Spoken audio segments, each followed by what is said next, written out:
Hello everyone, welcome to the Disappointing John's Humblewood stream, session 4. I am DM John, and I am joined by our intrepid anthropomorphic animal heroes, Bellino. Hello. Doc Tumbleweed. It's me. Jasper of Nuttingham, even though that's not what you call yourself, and I keep forgetting to switch it to Jasper the Squirrellock. Hello. Morg. And Munin. Terms of forbidden knowledge. Alright, so, are you guys all level 2? I am indeed. Yes. Well, I would have been if you would have kept the intro going a little bit longer. Okay, we'll give Munin a few extra moments. Who wants to recap what we did in the last session? Does anyone remember? Anyone at all? Like there was a witch involved. Yes. So we had cleared out. We went into a slime cave, and we finished off the slimes, and we brought them the researcher back home. Right? She walked herself back home. We went Kenna. to go explore. Yes, Kenna, the Corvum yeah. researcher. Yes. Yes, of course. And then we went into the woods because we were tasked to kill the witch. When we discovered said witch, she had premonitions of the forest spreading the fire, but she wanted to ask some demons if everything was cool. We kind of helped her summon a demon. Morg just smothered it to death, more or less. We're now friends with the witch. She gave us her necklace, and here we are back in town. Yes, I should say I don't believe you guys escorted Kenna back. I think you guys let her find her own way back, and you guys went straight to the witch. And you checked in with Kenna when you got back. We heroically let her find her way back. And once you had returned to Winnowing Reach, you guys took a rest and met up with your Illurin trader friend again, Eliza Pennygleam, and you began your journey to Alderheart, and that was where we left off. You guys had just begun your trip out to Alderheart. That sound about right? Yes, with our writ of introduction. Correct. Right. Yes. And with Doc's cart. Essential. And with my cart. Yes. Very, very essential for travel, I say, as I crawl into it. So Alderheart is about 5 days from Winnowing Reach. Luckily, it's the largest city in the capital of Humblewood, so there is already a road established for you to take. Is there anything anyone wants to do in Winnowing Reach before you begin your journey?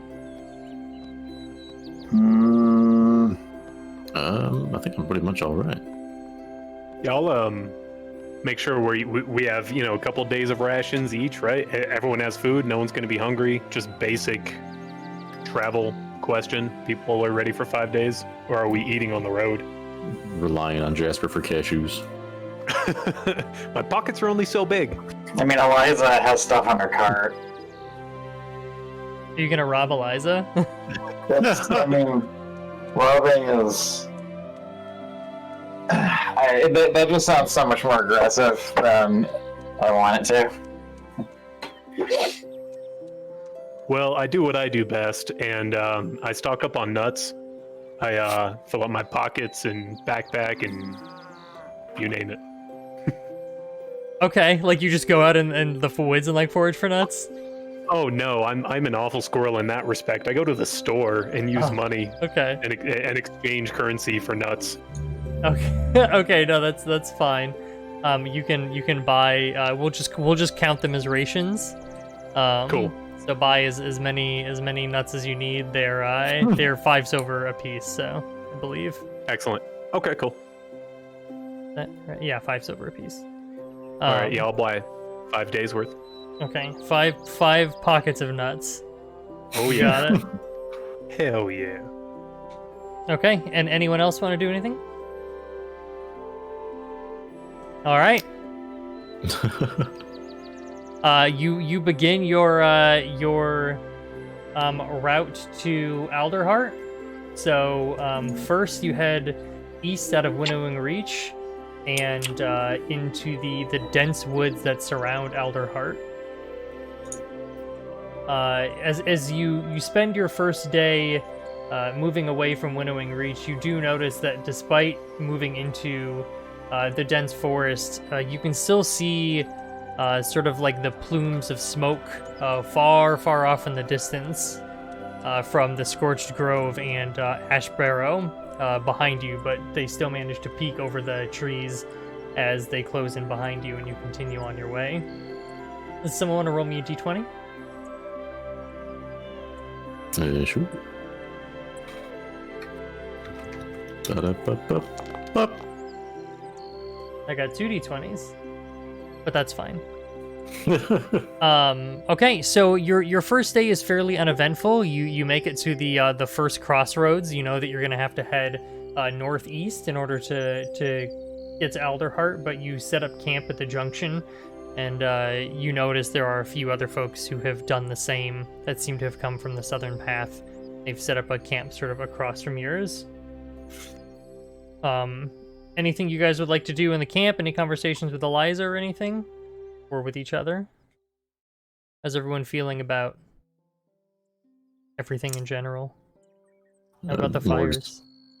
Morg's fairly bad at conversation, especially after he couldn't succeed at lying about the witch being killed. So he's just been keeping his mouth shut. Yeah, Jasper's kind of being dissociative, you know, because trauma and fire and such. It's kind of settling in. So, you are acutely aware, Jasper, that despite, like, getting farther away from the Scorched Grove, like, the amount of smoke that you see, like, doesn't really seem to dissipate. Like, there just seems to be this perpetual level of smoke, over the crest of the trees. Like, no matter how far you get, even a full day's travel, it seems like you're seeing the same amount of smoke that you did when you first left Winnowing Reach. Well, Jasper is noticeably uncomfortable for the obvious reason. Because of how big this smoke is, do you think people in Alderheart could already see the smoke? That would make sense. Yeah, I think they can. Alderheart's where we just left, isn't it? No, Alderheart's where we're going. You left Winnowing Reach. Oh yeah, that's right. Jeez, Munin, keep up. There's a map on the screen. Yeah, my character was over it. Well, I mean, if they can already see the smoke, then they know what's up, so... So we can just go back home? Yeah. Kind of go hide somewhere. Okay, well, you guys spend the evening camping at the crossroads, and all goes well. You wake up in the morning feeling well-rested, and Eliza seems especially chipper to be back on the road, and she sort of purrs in a lurin tune as she pulls her wagon down the road with you. Someone roll me a d20? Someone who... Really? No one was going to talk to those people? God.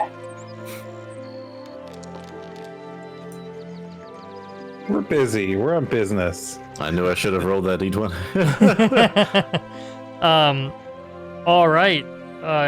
So, can everyone give me a perception check?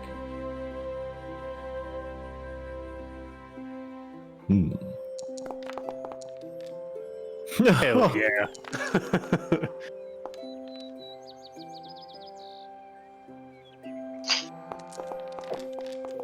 Oh god. Bam, bam, bam.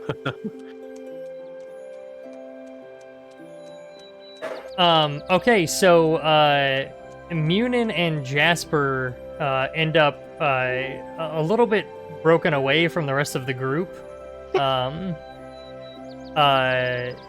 Perhaps talking about tomes of forbidden knowledge. For sure, he is just blowing my mind over and over again. And you sort of start picking up your pace a little bit ahead of the people who are dragging the cart. And Morg has stayed intentionally back to protect the two dragging the carts. And sort of you're taking a couple steps, and Morg and Bellino, you guys look up from just sort of staring at the ground as you're walking, and Morg, you're sort of keeping an eye on the tree lines, and you notice that there seems to be something like laying on the ground. Like something seems weird with the dirt on the road. Like it doesn't seem even. It seems like maybe there's something that's covered up, and you just as you go to like say something, Doc looks up and realizes it as well. But in that moment, Jasper and Munin find themselves hoisted into the air in a large net that's rigged to the trees above them.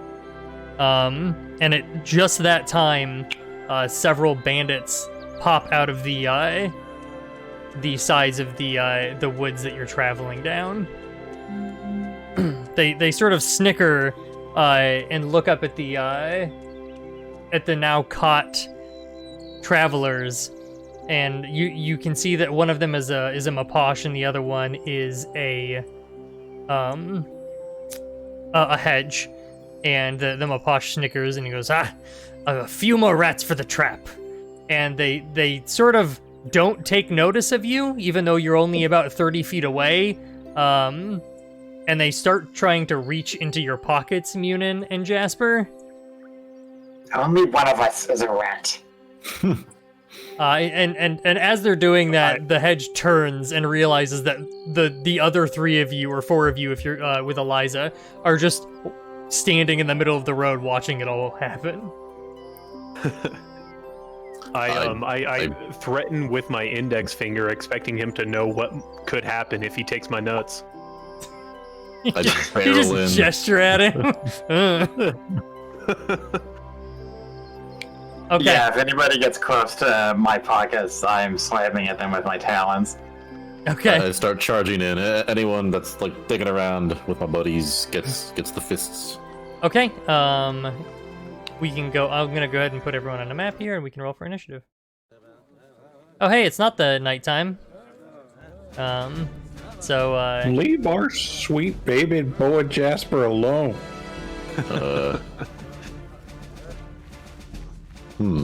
what's up?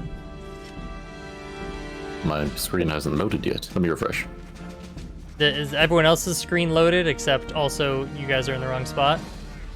Mine's at I was stuck 90%. at 70%. Yeah, mine was stuck Oh, at 80. Yeah, I'm reloading. There we go. Okay, I just had to refresh. Mine's loaded, but I can't see anything. Oh, That's all there right. it is. I'm assuming I'm not on the board either. You are on the board. Can you not see? Oh wow! There I can am. now. Who bled? So it looks like you're. Okay, So yeah, I'm just like bled all over the checking board. just to make sure. Oh, yeah, the game thinks Munin's dead. That's why. Ah, Hey, Munin, That's right. did you die? Did I die? What happened? Nothing. There's just blood everywhere, and it turned out it was because your Oh. HP was marked as 0. So so that was a thing. All right.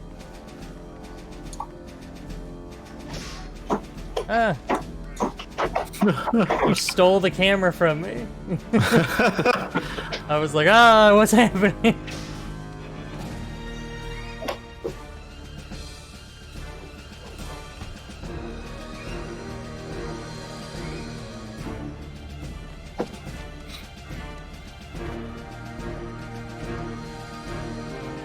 Let's see.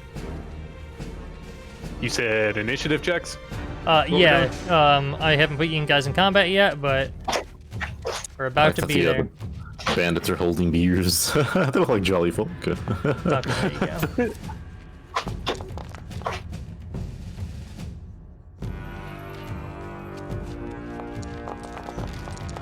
Ah, Take my NPC initiative attack.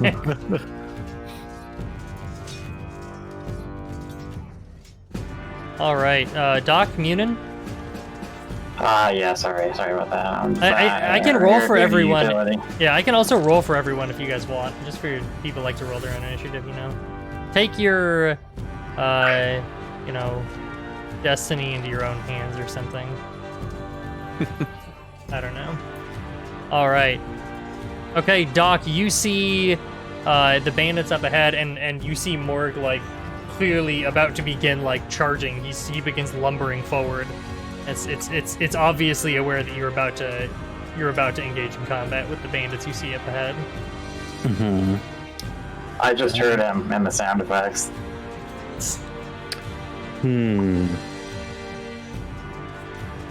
I'm going.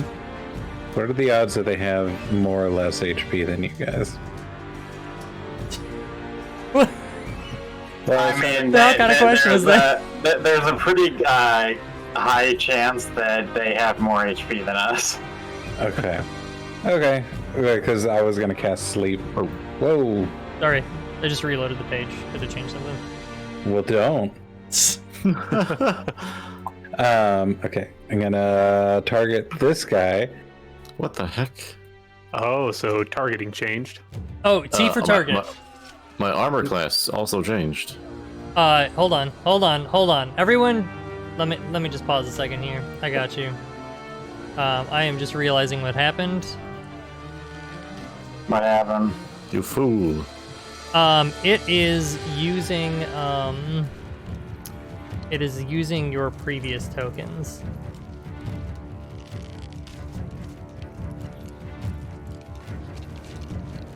Okay, let me put you guys back in combat here. That's my bad. I'm still gonna blame you guys for it, but I don't remember what you guys rolled though. Let's see. I got a 19. I think, yeah, we all got 20s.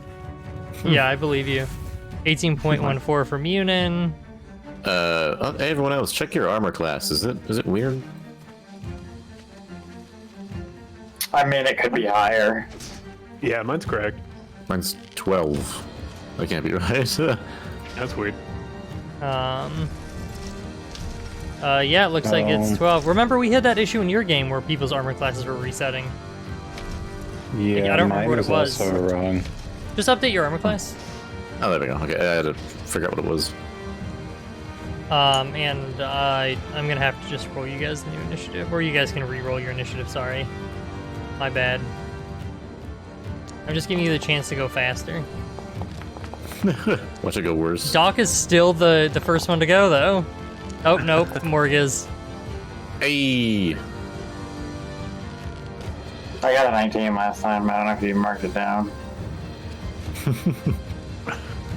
Oh my god, you have a negative 0.5 initiative. Okay. Morg, you are gonna start it off then, which I suppose makes sense considering your narrative. Alrighty. Let me just get an old... Oops, what? That is a light source. That is not correct. There we go.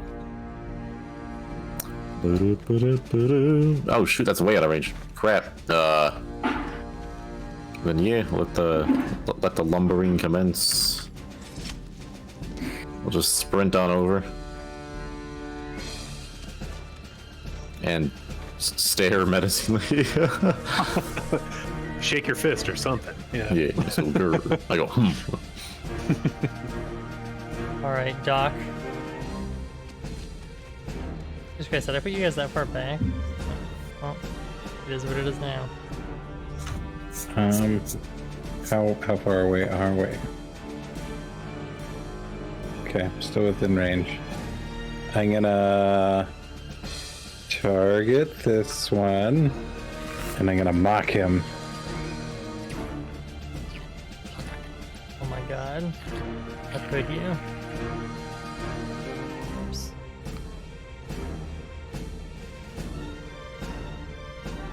Oh no, can you resend it to chat, please? Vicious mockery? Mm-hmm. Thank you. oh, I mean, not to be that guy, isn't that range 60 feet? It is, Is 60 it? feet, yeah. Oh, okay. Well then, let me. Move up and then do it.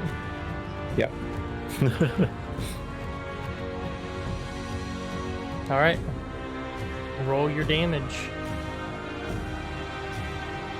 Yeah. Yeah.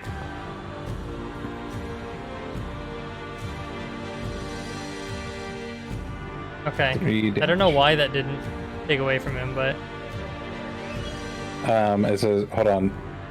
That do it? Took it from himself. it took it from you. Why did it take it from me? Did you click apply damage by chance? I did. That's why. That applies it to you.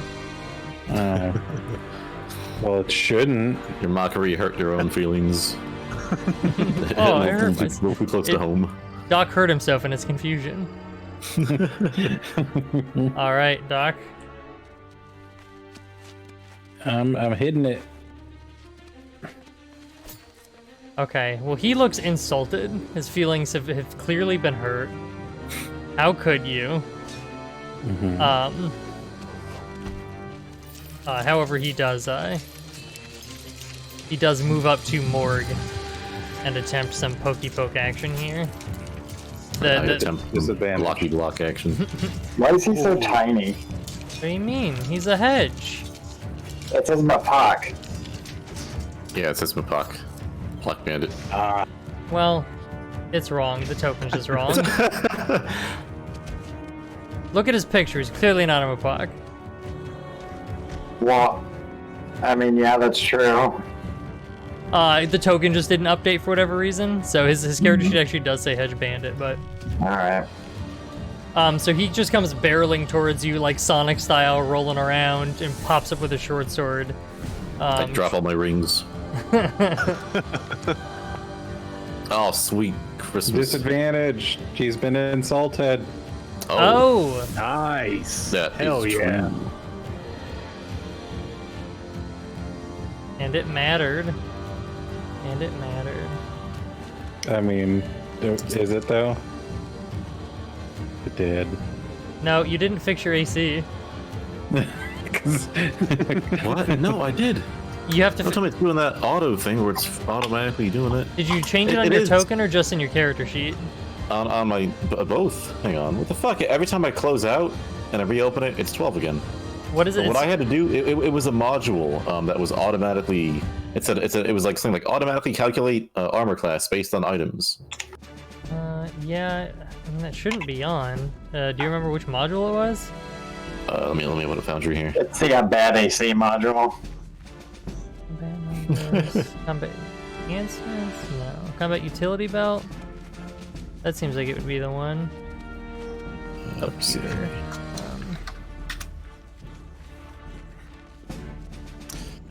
All right, opening up my settings. See, which one was that? 'Cause it's not letting me change it to 19. Which is weird because even if it's supposed to automatically calculate it, like my armor is equipped. Hmm. All right, let's see here.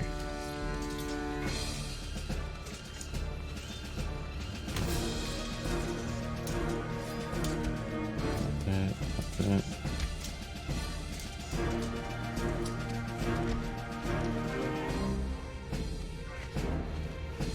No, it wasn't ready.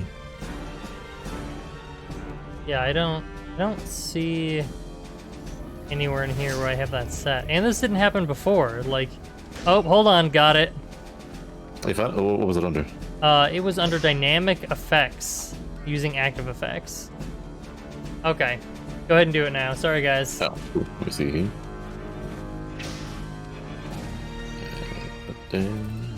Yeah, everyone will probably have to check theirs again because it's set it to 10 plus your dex mod. Well, I got Why is it anyways. still? Well, what do you know? That's exactly my AC.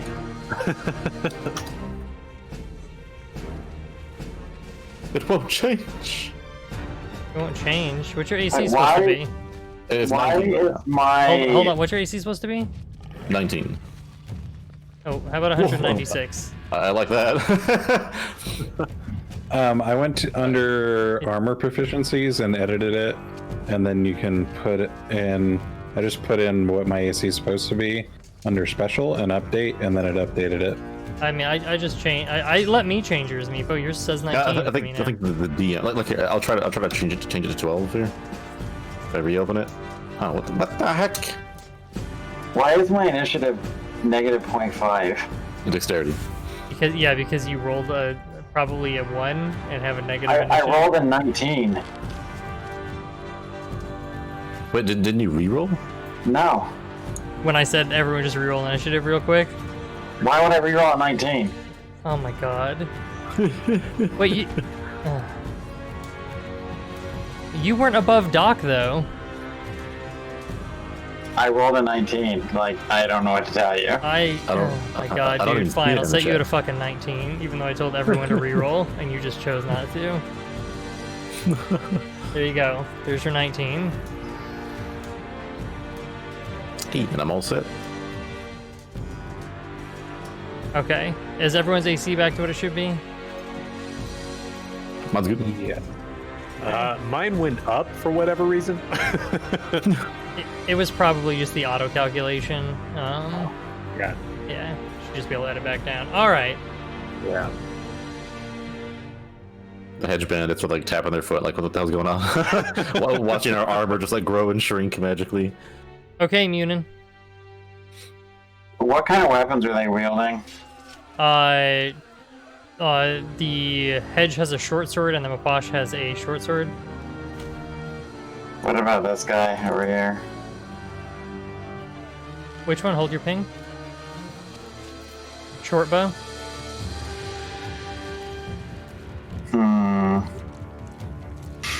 Alright, this guy with the, you said he has a short sword? The guy next to us? Yes. Alright, I'm gonna open my mouth and, lash out with my tongue and try to grab a sword away from him. Ancient art. As soon as I open my character sheet, I will do that. Any second now. Disarm a linguist. Um, Oh, it's an actual ability. Oh my god. yeah. That's funny. Why is That's it not? horrific. Yeah, I thought that was flavor as well. Is it not dropping out? No, I see it. It doesn't have the roll on it, but that's okay. What the? Oh, that's weird. Alright, well, he has to make a strength Strength check save. against my spell DC. 13. All right. What's your spell DC? 13? Woo. Gotta make a tongue lash sound. No, Your tongue whips out and sticks to the sword, which surprises him, but he just holds on to it as best he can with his two little raccoon hands. nah. Let us out of here. Is that like a Corvum thing? No, it's a cantrip. Oh, okay, cool. Let me fix that. That's neat. Gross. Okay. I'm gonna use that to steal Jasper's cashews.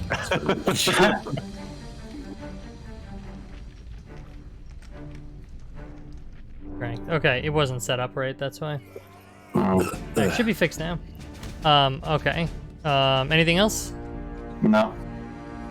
Gotta hit that button, man. Oh, sorry. All right. Eliza just stays put, and sort of just like hides behind her wagon, watching you guys.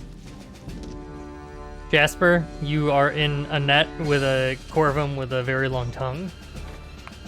I've flipped it back up by now.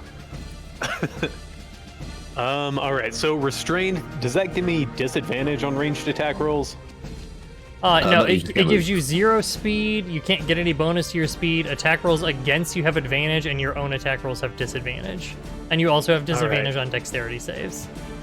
Got it. So, this particular fellow, has he touched my nuts yet? I mean, he stuck his hands in your pocket, but I thought you guys. Oh yeah. Yeah, I tried to keep him out.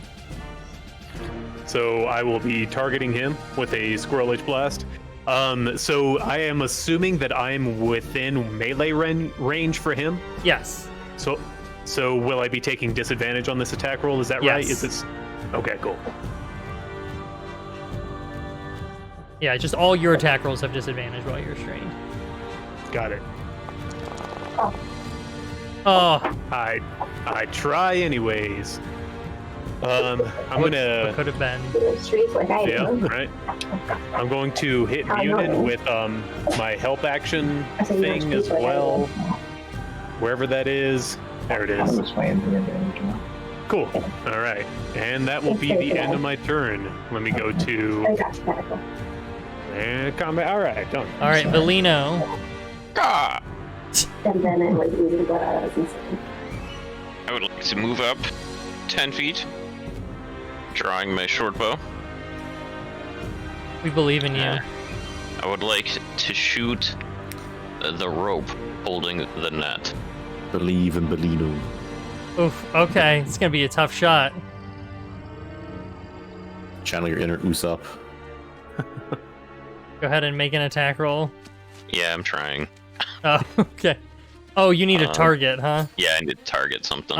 Just target one of the bandits. Fine. Okay. I'll do this stuff from there. I didn't have a rope item prepped up for you to shoot at. That'll fucking do it, man. Oh man! Holy sheet. All right. So Bellino looses an arrow that flies true, severing the rope that's holding Munin and Jasper aloft, and they thunk to the ground. The Sniper King. I look at my bow in surprise. And I'm like, oh shit, didn't expect that to work. The confidence. Okay. A Mapash bandit steps out from behind in the woods.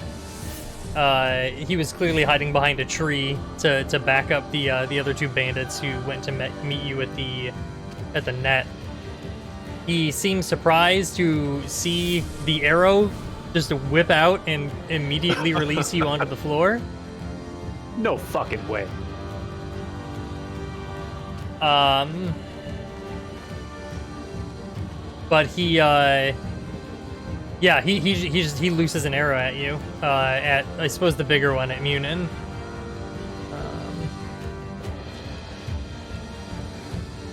I could have fucking tied off a ureter. What is happening over there? Just, getting a ureter tied off, no big deal. Right, like I totally could have. Nice. And the arrow whizzes past the now prone Munin and wedges itself into the road beside his head. That was just what I planned. Good work. It went off excellently then. All right. Unfortunately, Jasper, you have fallen at the feet of an armed Mapash who has just wrenched his short sword from the grip of Munin's tongue, and he takes a swing at you, now prone on the ground in front of him, just driving his blade directly down. I hit the wrong button. Oh god. Didn't matter anyway. Ooh. Ooh.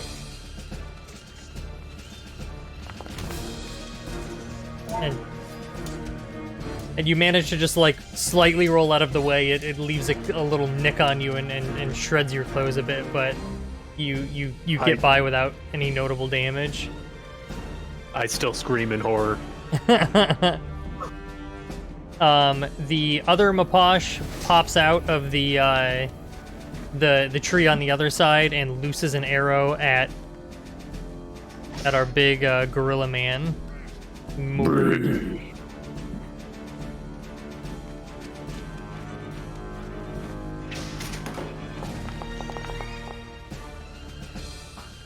Yeah.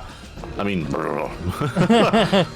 and he sends one flailing right past you, and like you attempt to reach up and smack it out of the air, and you just miss, and it just grazes the back of your palm, opening up a cut. Morg. Now you get -3 to all grapple checks. Well, it's just on the back. It's just a -3 to bitch slaps, like backhands. that's my specialty. That's my signature move. Right next to Checkmate Buster.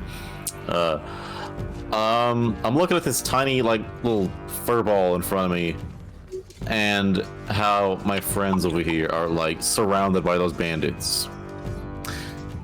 I turn to the hedge, and I say, I'm going to go and kill that bandit. And I point to him, and I say, and if you're still here when I get back, I'm going to crush your skull. And I remember how dams. Let me see here. And I'm gonna use my whatchamacallit? My Russian crush. Run in and bash this Mapak.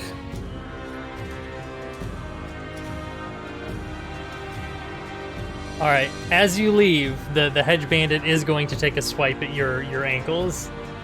I'm gonna give him like a fucking stink eye. But all right.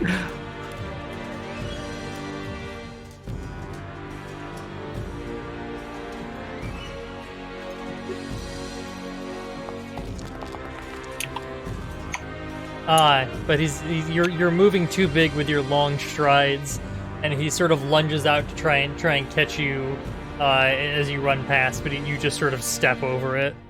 I did that thing where I point like two fingers at my eyes and then at him. I'm watching. And I clobber them Mapak.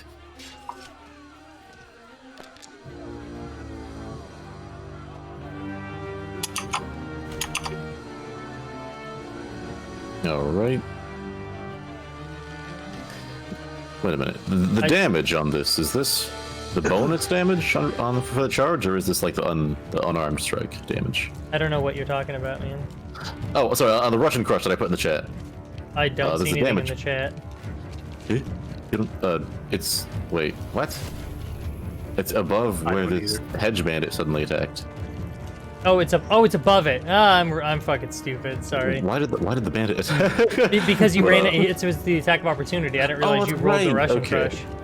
The damage on there, is that the bonus damage or is that my unarmed strike damage? I don't know why you have +3 and then +2. No, I don't know where you're getting that bonus from. Oh no, sorry, because Russian crush deals an extra 1d6 to my unarmed strike. Right. Oh, no, sorry, that's your attack roll. Yeah, so... I mean, I don't know what the damage is. You haven't rolled the damage? Hang on a second. I think what I have to do... Your damage right now is just set at 1d6. So that's not your unarmed attack, it looks like? Oh, shoot. I guess I have to... Instead of... I have to use the second then or something. Oh, it's rolling the attack anyway.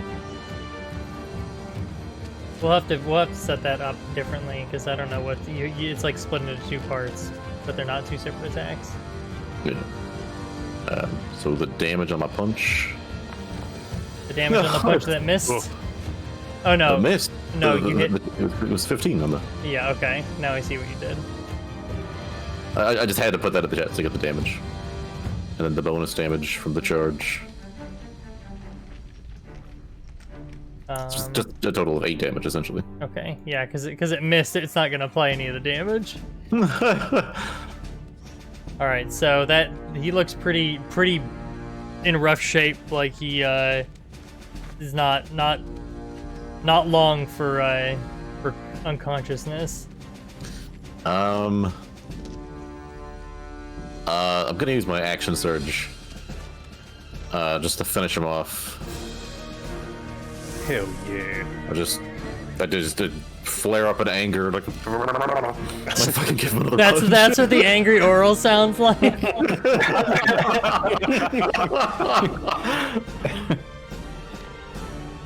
No, God. Oh. Wait, because your rush knocked him prone, didn't it? So you get Oh, advantage. he needs to make a save.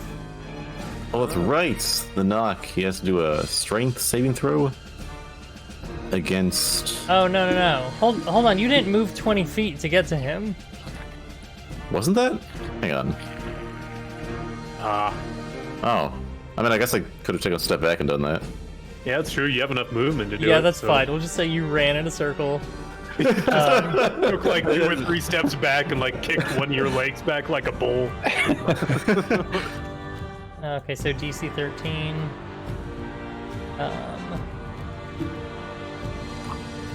The dexterity? What was it? Strength? Strength saving throw. Come on now. It's clobbering time, baby. Okay, now he's Nice. prone. Hell yeah. Now I'll you have take this. mine. Yeah, you have it made. My extra attack here, shabang. Nice. All right. How do you end? Like, what do you do? I grab my shield and I like backhand him with the shield. Like, I don't have to knock his body away. Are I you turned are you trying to kill him or knock him unconscious? I guess I don't have it in me to kill. I'll knock him unconscious. Just like stun him with the shield. And then I turn to face that hedge bandit and I point at him like, All right. Okay. Munin. Alright, so I just stand up. Like, is it just a move action to stand up? There are no move actions. It's half your movement. Okay, well, then I'll stand up and I will cast Silent Image. So I don't know, how do I... Is there any way for me to, like, draw stuff on the map? I don't know if you have the draw thing. Why? the spell might auto do it. I don't believe that it will. Oh, well, cool. Yeah. Alright. So I am going to create an illusion here, and it will look like a bunch of twisted, thorny brambles burst through the ground Okay. and are obscuring line of sight to us. 15 foot. So Okay. they just burst through the ground and form like a wall reaching towards the sky of like a dense wood. Right, I got you. The real question is, do you have a bit of fleece? I mean, I take a bit of fleece out of Jasper's pocket. It's pocket of wonders. you find only nuts and more nuts. Okay. The brambles. Everyone sees the brambles like burst forth from the center of the road, wrapping into like a 15-foot tall, like thorny patch.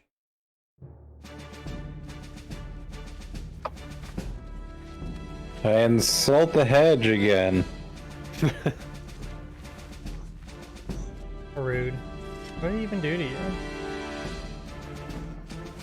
You look like a really prickly nutsack. God, he's done terrible like on these. He's got low self-esteem. Yep. He's always looked in the mirror and thought to himself, "Man, I kind of look like a scrotum." Max damage. Nice. Good work. He found his insecurity.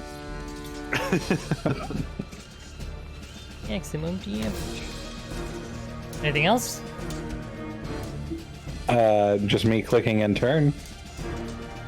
Oh wait, Bardic Inspiration, to, Bellino. Feel so inspired. Don't you? All right.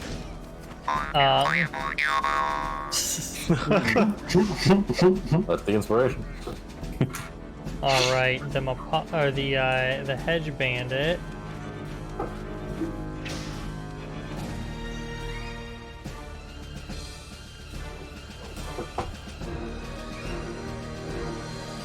Riley runs away. Yep. Runs off into the forest. I like the trail of blood that he's leaving.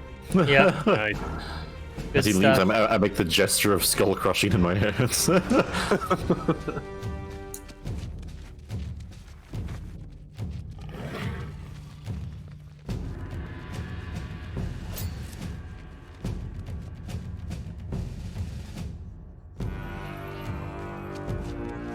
Okay. I like it.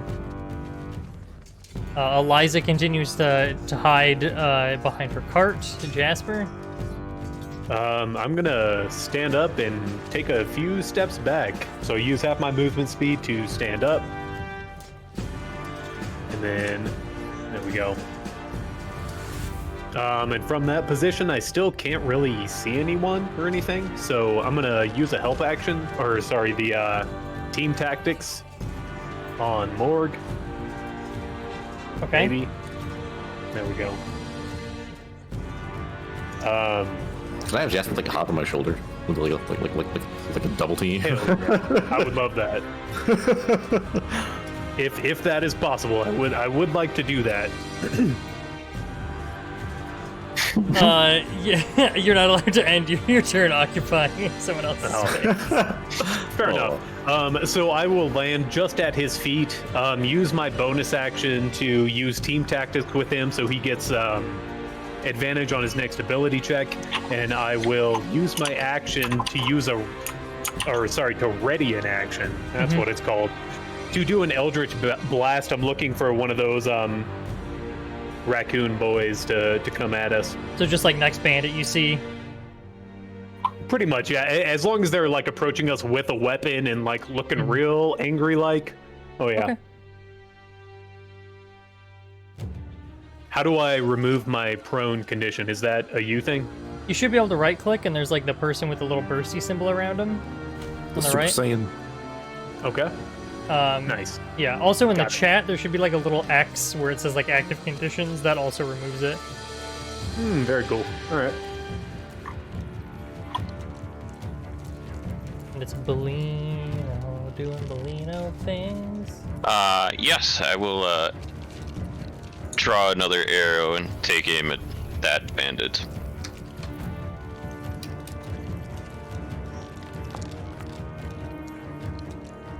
All right, your aim proves true today, Bellino. Ha. And a good shot on top of it. And then I will use my cunning action to dash Okay. for there. All right.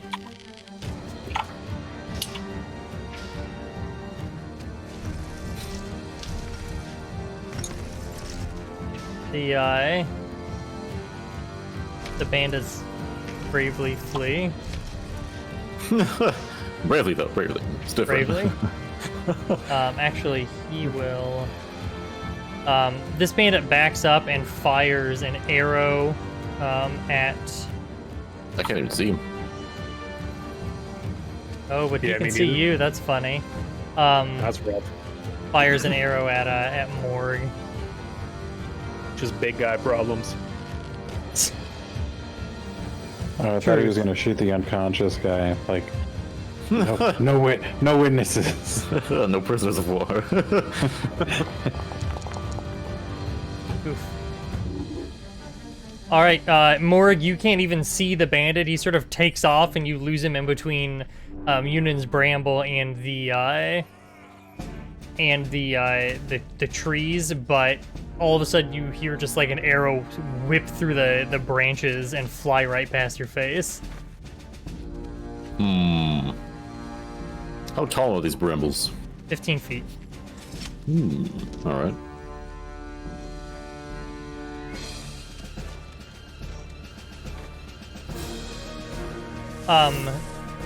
Are you guys pursuing the bandits?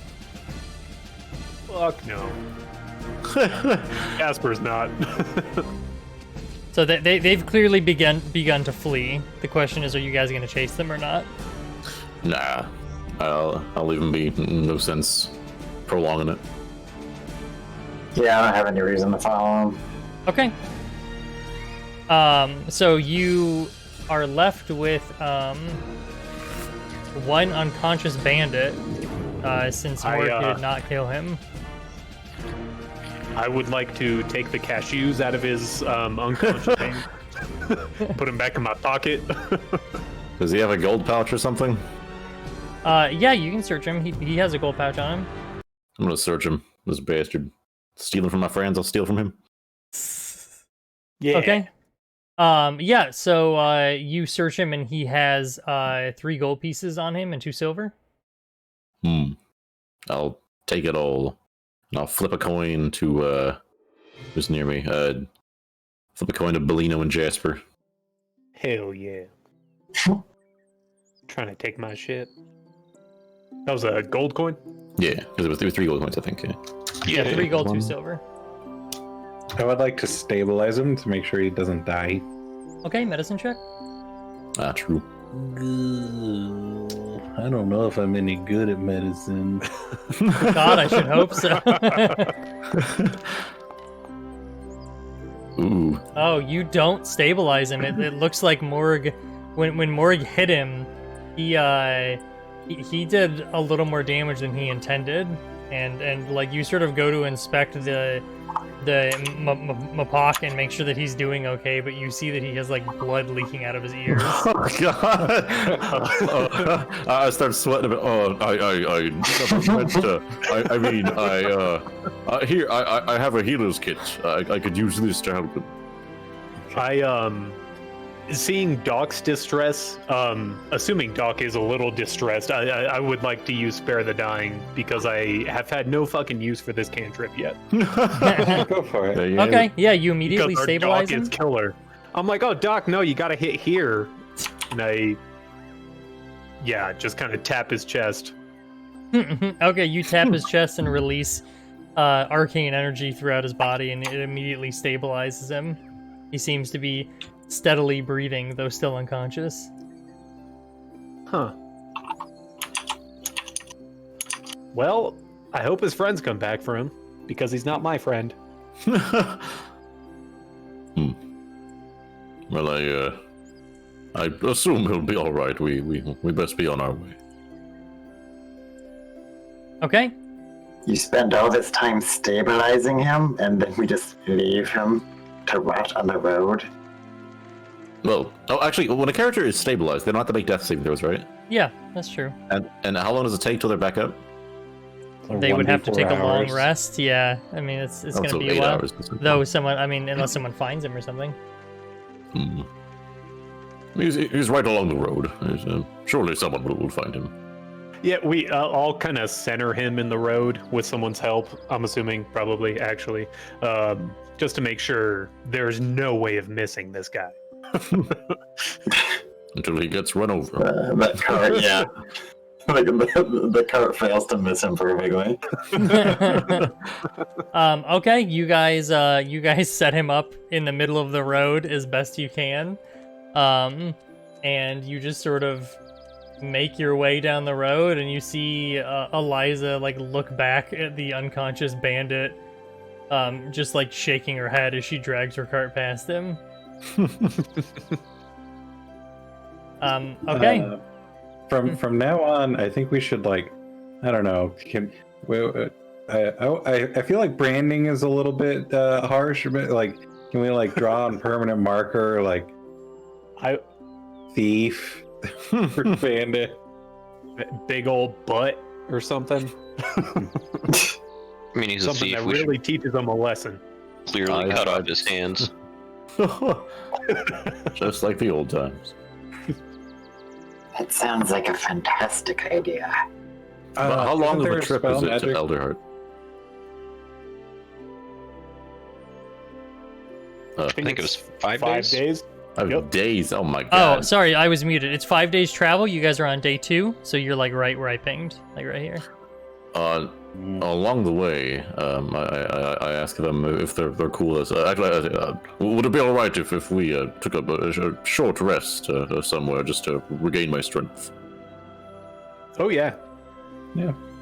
I love naps. Just walking down the road counts as a short rest.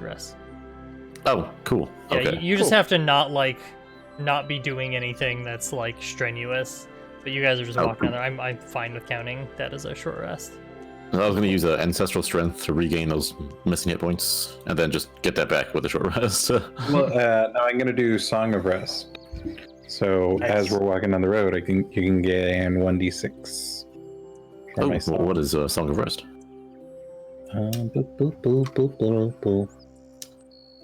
Pulling up my character sheet. Look at this stuff. It's so neat. Let's target a token. No tokens for you. Hold That's on. weird. Why does it require a target? Because it's a targeted healing ability. There you go. You can target him on here if you have to. I'm gonna roll it on myself because I don't see anybody else. But That's fine. No, just move yourself over. I'm busy. I got windows up in different places. Oh, yee. But yeah, anybody can really take advantage of that. I do so. Oops. Okay. Here, let me play you a song of my people. You still have to spend a hit die. Wait, what? It gives you an extra d6 per hit die. Oh, I was actually already healed from the ancestral strength thing, though. Well, I don't. Okay. You didn't send that to chat, so I assumed a Song of Rest was the thing that was done for everyone. All right. Okay. So, can someone roll me a d20? Don't you dare, Bellino. I swear to God.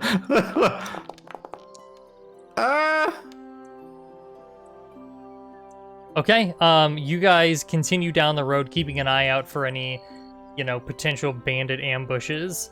You don't run into any more bandits, but you do notice that as you move through the wood, you walk past like small patches of the wood that seem to be burned out. You see like scorch marks on trees, and you see like some patches that are just completely burnt down before someone clearly came to put a stop to it. I hold Doc's hand pretty tightly during those moments. Is there any sign of flaming bats anywhere? Or flaming bat guano? Flaming bat guano specifically? Did you want to like go out and look for some? Yes. Okay, did you want to do it like when you camp, or? I guess if the evidence of burnination is not going anywhere, then sure, I can wait. Actually, does the burn look like it was? Oh, I misunderstood what you were looking for. Sorry. We can do that. Yeah. What's up? Oh, does the burn look like it's like random, like as if it was just like monsters just like recklessly like accidentally burning shit, or is it like controlled burning, like deforestation kind of thing? Make a nature check. Do you know anything about controlled burns? Oof! Here we go. -1, baby. Oh, I mean, yeah. Well, yes, I do. I've studied this all my life. It doesn't really look like a controlled burn. It looks like someone went and lit a bunch of just randomly lit stuff on fire. If you had to take a stab in the dark. I hate bats. Munin, you go investigate like the spots, like the burn spots that you see. Can you make an investigation check? Yes, I can. Supposedly. No. Oh, did they not? So you don't find any of the like ember bat guano anywhere. So you're not entirely sure what could have started the fires. But you do make it the rest of the day without any issues, and you find camp in the woods at night. You find a small clearing and set up camp there for the evening. As you do see like some remaining travelers like moving up and down the road, and they sort of wave as they go past. But eventually, as things fall dark, they settle down, and you just make peaceful camp in the woods on the way to Alderheart on the Alder Road. The next day, you wake up full of vim and vigor. Morg, your hand hurts a little bit, but aside from that, you're generally feeling okay. You think to yourself that maybe a cut on the hand is preferable to being covered in slime.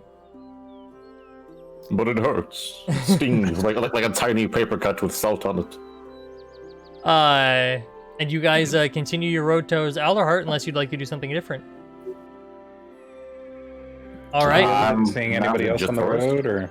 Yeah, you guys pass other travelers on the road. Do they seem friendly? Can we at least be warning them of bandits? Yeah, you can warn them of bandits as you go. Yes, and their trick with the net. Okay. Yeah. The unconscious man. No one seems surprised of your warning that there are bandits. Most of the reactions are in the line of, what else is new? Or they just think you're joking, that you're tongue-in-cheek, with the fact that you're warning them that there are bandits out here. Though the ones that you do warn of the net seem appreciative. They say things like, "Oh, that's a good thing. Hey, keep an eye out for that. I don't think we've seen that one before." So they do appreciate the extra tidbit, the little bandit speed trap that was being set up. And I note that if they run into one that's a hedge, that they don't like being called a nutsack. Okay, so who hasn't rolled for a day yet? Doc, did you roll? No. Doc, roll. Roll for your travels.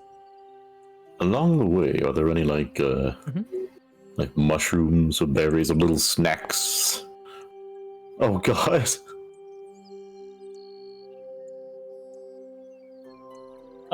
Mushrooms, berries, or little snacks. There's Jasper. Did you want to make a survival check? Sure. Morgs has a growing affinity for little munchies now that the cashews have awakened something in him. Survival, right? Come on now, get me those cashews. Do we have inspiration? Should I use inspiration or reroll? I mean, you should have inspiration. I think you guys all had one. It should be marked on your character sheet. It's Do I have not, though. Yeah, I don't think I gained one. Well, it's like it's pooled, isn't it? Yeah, it's pooled. But I think you guys did have it marked on your sheet. But I don't think anyone's like used any. So you guys still have like a full 5 pool of. We used one, I think. I think I gave you guys one though. Inspiration is cool. It is in this game. I like it. I need a good way to represent that. But yeah, you guys have 5 for the party right now. Well, Hell let's yeah. go ahead and reduce that down to 4. I feel like it might save us an encounter. I'm gonna go ahead and re-roll that. That's a little bit better. Oh, you're re-rolling the. Okay, all right. You inspiringly walk through the woods. So it's very brave, what you just did. You didn't want an interesting encounter. I see how it is. Okay, Maury, you managed to rustle up like a handful of berries from the woods. Not really enough to feed a creature of your size. But you'd probably have to stop for an hour to forage like a full meal for yourself. But it's enough to snack on. It's good walking food. There's something to munch on. And Yeah. Despite it being just a small handful, I'm relatively pleased with myself. It's like, I jump on his shoulder expectantly. What do you got? What is that? What are we eating? I hope they're not poisonous, and I offer him one. Oh hell yeah! I eat it. So No, it's not. I say immediately. all right, so we're on day 3 of travel here. So did everyone bring rations with them? I don't believe I had some. I did, and I am absolutely willing to share them. Yeah, I so will just give away all of my rations without really thinking through it too much. you guys would be If you guys are hungry. Sorry, yeah. You guys would be 2 rations in a piece right now. Morgan, it looks like you had 10. So I got 8 now, right? Yeah. Alright. I thought I had it set to automatically consume rations out of your inventory, but I'll have to go check on that. It does. Oh, it does? Oh, Yep, right. it You does. guys just aren't hitting the long rest button. All right. So you guys make it through your 3rd day safely.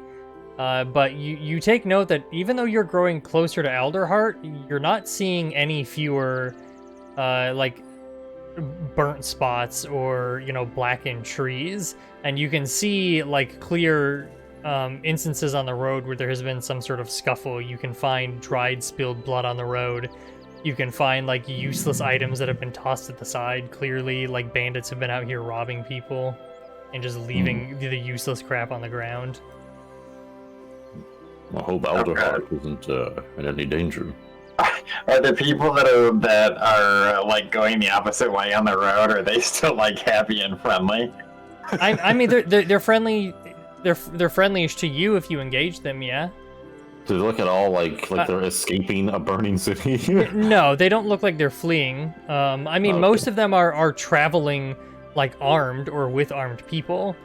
There aren't a lot of travelers that are moving that are just like, you know, a husband and wife and their oxen. You know, people are clearly wearing armor and wielding swords and keeping protection with them as they travel. They're still friendly when you engage them, though, most of the time.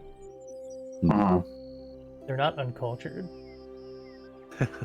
Well, I was looking more at like if the people were like fleeing as refugees or anything like that. Oh no, that does not appear to be the case.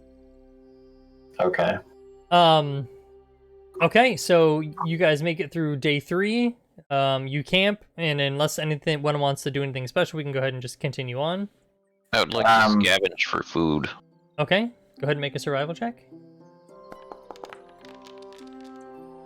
Unsuccessfully. You find some like seeds in the dirt beneath one of the trees. Oh no! You got to eat these, Bolino, and I get one of my rations. This Doc is is cursed. good shit.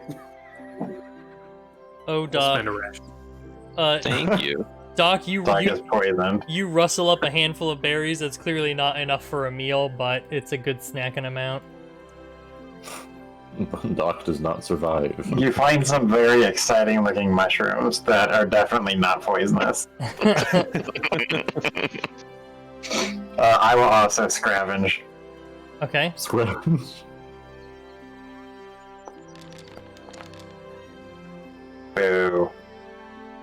I hold my berries proudly.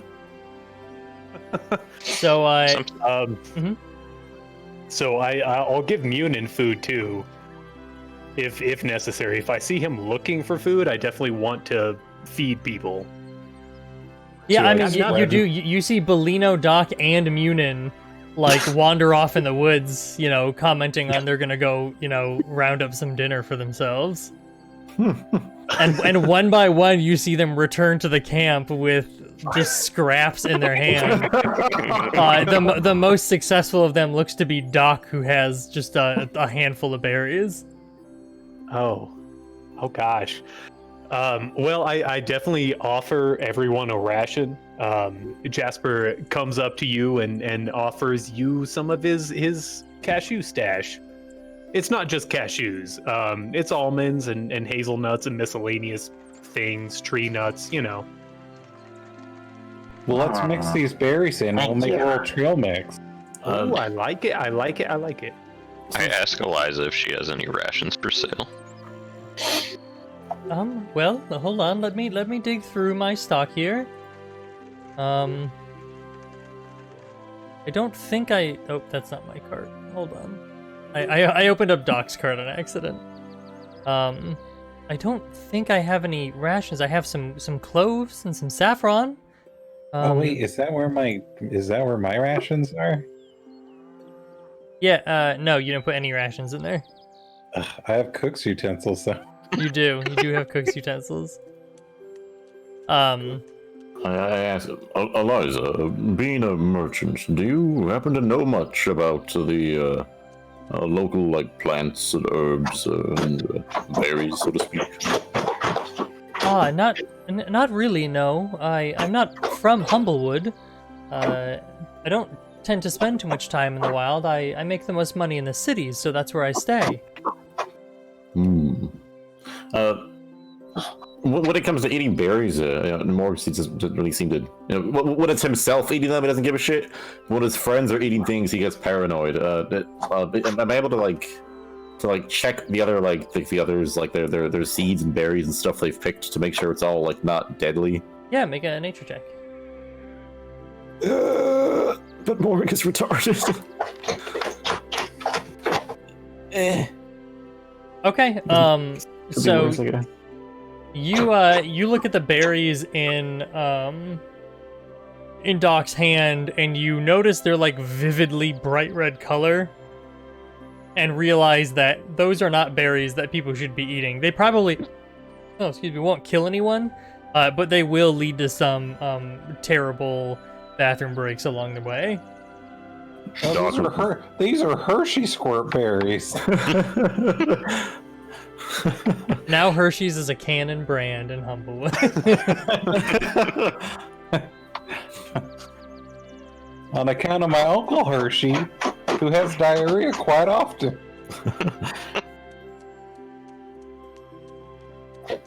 So, of the 2 rations that I offered, do you guys take it, or are you trying to find alternative methods Yes, I took to one. feed yourself? Cool. I take them. Hell yeah. Jasper is just filled with feeling useful. Well, we're camped for the night. I am also going to summon a familiar. Okay. I will be summoning an owl familiar. Of course you would. How about a flame bat? I want to lure over him. I mean, if I can summon a flame bat, but I don't know if I can. An ember bat? An ember bat? I mean, you probably. What are the requirements for familiar again? I mean, they're just like. Let me see. They're just like 1 hit die animals, I think.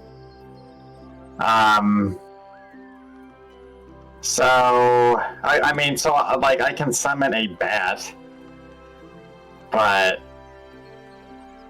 bats are lame compared to owls. So I want an owl. Okay. You summon an owl. You want to send Find Familiar into chat? Oh yeah, sure.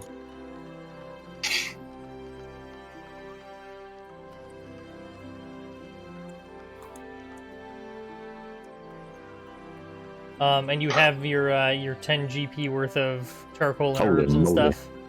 Mm-hmm. Okay. Do you have a brass brazier? I buy a brass brazier from What's Her Face. I buy all my components from her.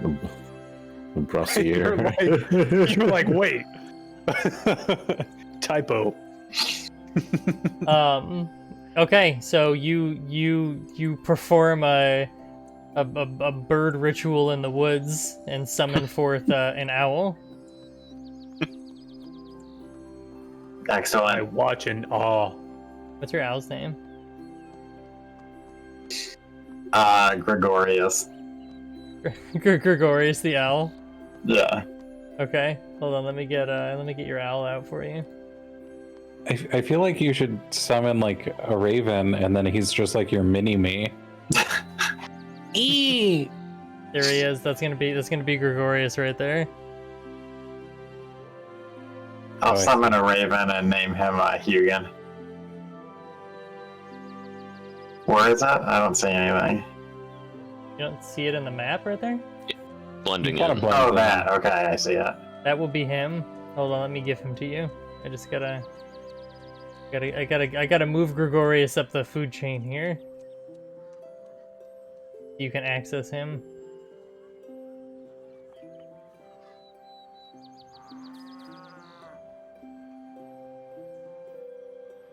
There you go. You now have him. Cool. He should be available to you in the PCs area now. Okay. Day 4. Are you ready? Yes. All right. You continue on. Who hasn't rolled your check yet?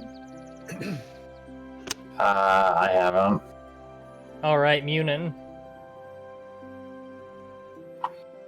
I can just click the die here, right? Yeah, just click D20 and hit roll down there. Oh, that's a D8. That's not it. Hey. All right. Maybe. You have a nice uneventful day of travel.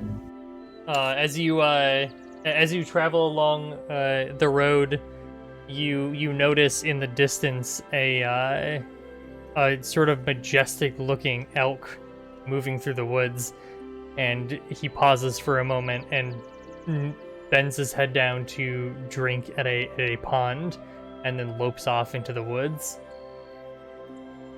Wow, that's so scenic. I was waiting for someone to say we kill it, so we eat it. Them rations. So, no. Because there's like an elk people. It's not a servant. Yeah. Oh, okay. It was an elk. There's a human. You find a naked human in the woods. He drinks from the Wave politely. Oh, nature. Okay, yeah. Day 4 goes by the smoothest of all your days, and you rest in for the night. Hunker down, consume a ration, or try and scrounge up some food if you take an hour to do so. I'm feeling cocky about the. I'll go for it. I finished my rations. As Morg and I snack on them throughout the day. Feeling cocky about those berries I scrounged up. I go looking for more.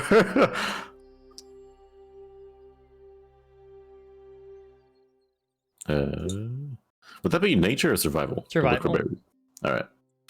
Along the way, can I ask people if they need service, and I will work for food? Sure. Yeah. No. Okay, so Bellino, you actually do come back with like a small like forest critter that you managed to like get your hands on and pin to a tree with an arrow. Nice. Is it a squirrel? It is I was thinking the same thing. Squirrel adjacent? it's squirrel adjacent. It's a small human. No one else is able to scrounge up anything. Can you make a how do you try and bring them in? Do you just Well, kindly offer service? Is that it? Yeah, I'm like, howdy. I'm Doc. I fix things on your body, and I can do that with payment in the form of money, food, items, and things of that nature. All right, go ahead and roll a persuasion. Let's see how many people you can attract or convince as they come by. Since you're not really like attracting them to a single location. Hey, you're persuasive, little doctor. Okay, yeah. So you see a wagon full of like hired guards like rolling past, and when the person at the head of the wagon sort of hears your offer, he chirps up and he says, got about 4 wounded boys back here. How much did you say it was? Patch them up. It's 2 gold a person, and 5 days rations. 10 gold and 5 days rations. Probably just cheaper to get our get all patched up when we get down south. But I'm gonna make them 100% right now, and you might run into some bandits. You want to be in top physical form. All right, make another persuasion check. Ugh. Can only do this so many times.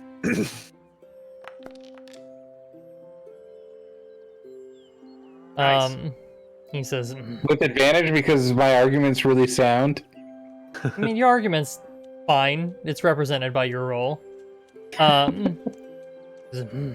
that's true, and unfortunately, we're gonna have to re-gear up when we get to town, and we've got some armor to repair, and we don't have the budget, boys. You're not too hurt anyway. And so he just like gives the nod, and the wagon keeps on rolling.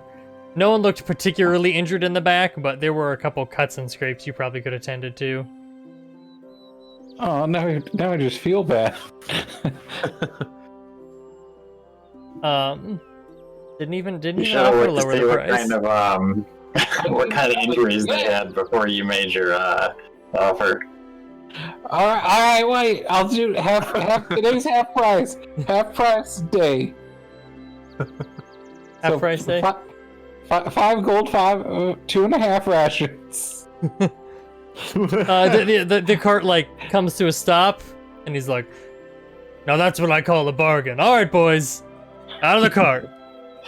And you see like a series of humble folk in sort of like worn leather armor. Like it's clearly not armor that was designed for them. They have sort of ramshackle militia type gear on, And you tend to them. They have a series of like minor cuts and scrapes. You get the feeling that they probably sustain them in training, not in real combat, based on the severity of them. And you patch them up and send them on their way. And the lead comes over and gives you your 5 gold and gives you 2 rations. And you see him take out the 3rd one and sort of snap it in half, and they give you the half ration. Takes a bite out of it. Hey, where are y'all headed? Oh, we're making our way to Saltar's port. And you're coming from Alderheart? This is kind of the long way around. Did you take the wrong turn somewhere? No, we have business in Winnowing Reach first. One of our boys has family there. Okay, well, safe travels. Watch out for bandits. They use nets. There's a hedge that doesn't like to be called a nutsack, and there's fire spreading, so watch out for that too. You as well. Enjoy your rations. Enjoy your time in Alderheart. I assume that's where you're going. It is. We have a writ of introduction. We're going to talk to some birds. And they continue on their way. You guys settle into your camp for the night and get some good old rest. Rest. All right. You have 1 more day's travel to Alderheart. Who wants to make your roll? I'll nominate someone. I'll do it. Before Bolino throws one. Or Doc's had 2 crit fails today. Oh no, baby. All right. You spend your next day traveling down the road, and as you approach, you aren't even that far into your day's travel, and you can see Alderheart rise over the trees. It's immensely tall. It blocks out the sun for nearly a mile away from its trunk. You arrive at its base, and Eliza drops her cart down at the like pathway going up to the tree, which is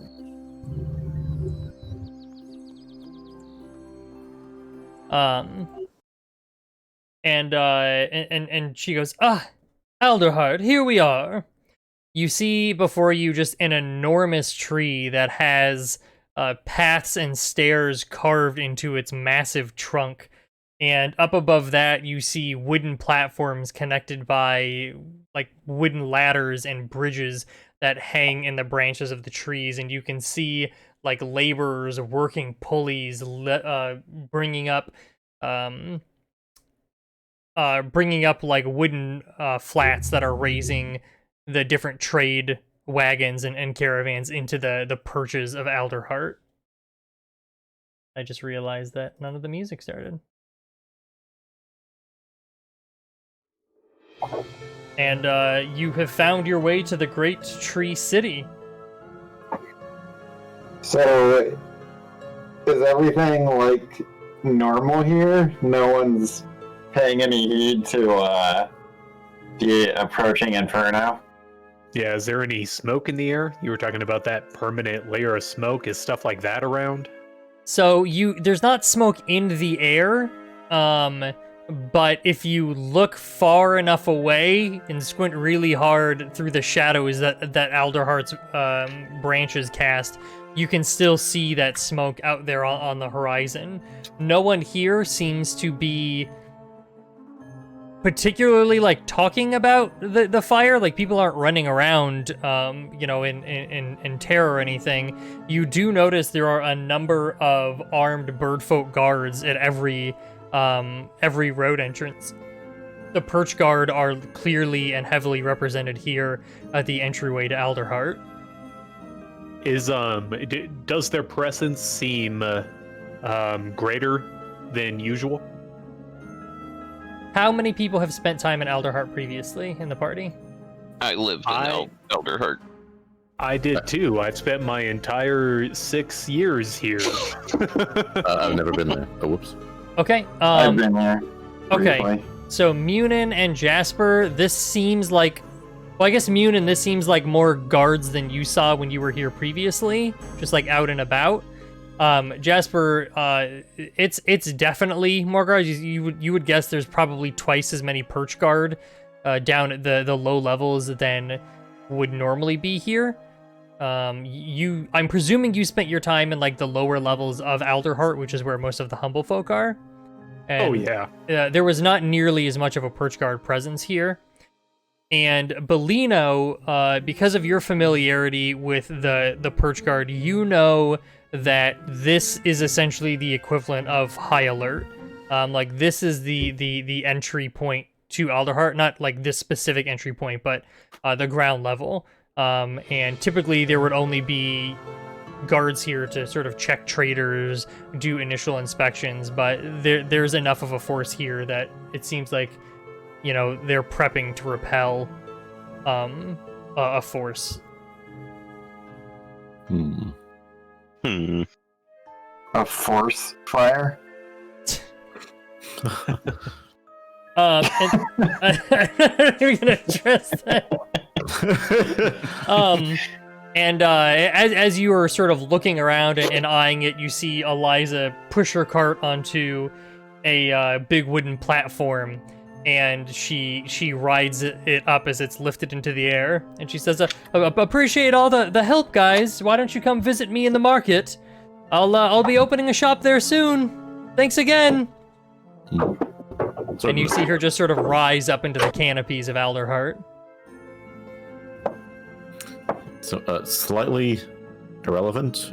In this picture, that ox cart thing, there is no room in that cart. That ox is taking up like half of it. Like unless that ox is like a hollow on the inside or something. I don't know. That's obviously a camel. Yeah, it's a camel ox. Those are the two camels on the outside and all the storage spaces in the middle there. Yeah. Totally. One of them is just an ass. Well, I don't really want to go see my parents and everyone, so I would prefer to just stick to the mission right now and just go speak on behalf of the Whispering.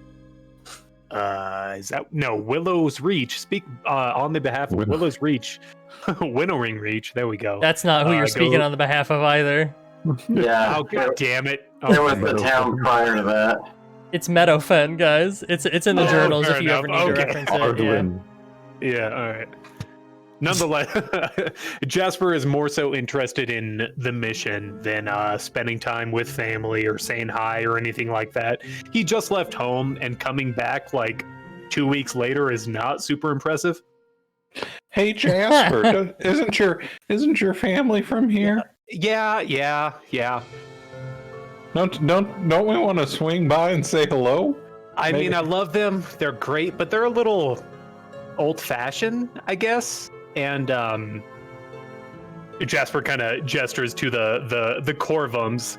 My dad doesn't really take too kindly to their types, he would call it. Oh, so he's a racist. Yeah. Oh, yeah.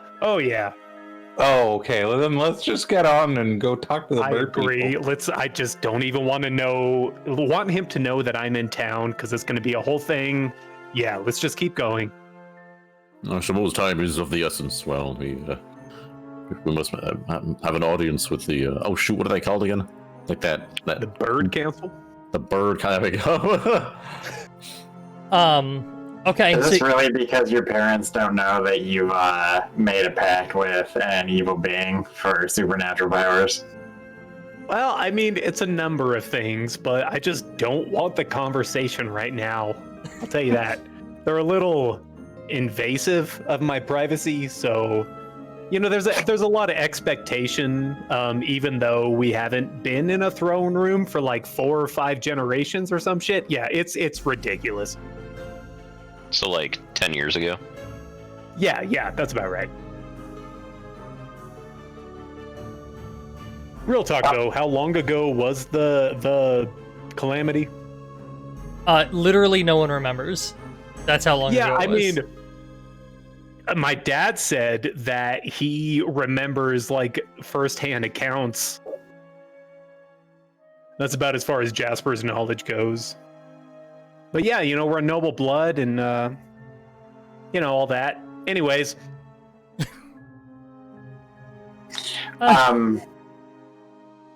So, is there any indication as to why the purge guard are on high alert? I mean, not really. I mean, you could probably guess it's either the fire or the bandits, Okay. or some combination of both. You could always ask one. It's the bandits. It's the fire bandits. They don't want the bandit coalition to reform. Well, we'll probably find out when we speak with the Bird Council anyways.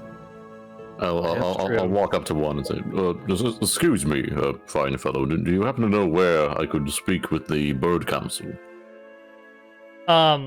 So you approach the perch guard and they sort of give you a wide berth as you move in. But when you start talking, there's like you can sense a slight sense of relief, and a sort of a thin-looking Strig responds. Oh, yes, you'll be able to find the Bird Council in the highest parts of Alderheart, the Council Plaza. You just need to head up to the top. It might take you a while, but if you get lost, I'd ask another perch guard. Thank you for your time. And I bother him no longer. I'll gesture for the rest of the party to kind of to follow. Can I park my cart here? Is that all right? He sort of looks at it and he goes, Just keep an eye on it for me, thanks. Yeah, this isn't really where those are stored. This is a I road. appreciate it. I'm from out of town. So Thanks. we'll have to confiscate it. I think what my friend is trying to say is there a safe place he can park his cart? Yes, if you're a trader or a goodsman, we can levy it at no cost up to the market. Okay, we'll do that. Okay, once you're up in the he sort of looks at you for a second and he goes, trunk market. Go ahead and head to the head to the west dock there, and you should find it. Did this dude just judge me based on my cart? Did I just get profiled? Did I just get racially profiled? Have you been to Alderheart before, you said, or was that a no for Doc? I'm gonna say no. Okay, maybe. Don't take it personally, Doc. That's just kind of how people are here. Racists, all of them. All right. Okay, so you see your cart sort of get lifted into the air, and you sort of lose sight of it after that. For anyone who hasn't been to Alderheart, to you, Alderheart probably seems impossibly big. It houses just a huge number of people, and like I said, it's literally so big that it blocks out the sun for a mile in either direction. For anyone who hasn't been here, you have never been to a town of this size. It's the sort of city that you'd think if you didn't know where you're going, you could be lost in for days at a time. There's a lot of wood.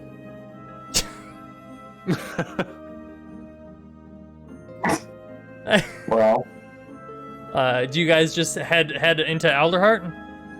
Mm-hmm. Yeah. Yep. All right. So this is Alderheart. oh my god, it's impossibly big. Oh dear. Yeah, so Alderheart is comprised, and if you don't have your icons on, make sure you go turn them on so you can see the little markers. Alderheart is comprised of 7 different areas in general. The Underfall, the Bright Hollows, the Trunk Market, the Branches, the Bows, the Canopy Market, and the Council Plaza. Are you sure the journal entries are set to Observer? Even with it on, I can't see anything. Oh. Yeah, totally. And I didn't forget. Or I not forget, but I probably just kept them hidden from you for until now. Reasons. Well, yeah, because I didn't want you to have access to them before now. I get sort of lost sometimes when I'm trying to look for shit. How do we turn icons on? Go to the bookmark shape on the left, and then just click on the purple thing. Make it light up. There you go. Do you have them now? Yes. Yes, indeed.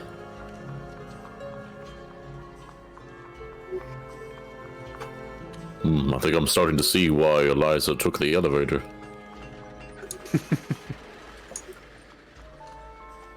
All right. Does anyone have any questions, or where would you guys like to head? Where are we right now? You are sort of in between the Underfall and the Bright Hollows. So you are at the entrance, which climbs up the roots. So if you continued up, you would essentially be at the Bright Hollows, though the paths sort of go around the trunk as well, so you could bypass any of these in order to get to the next one.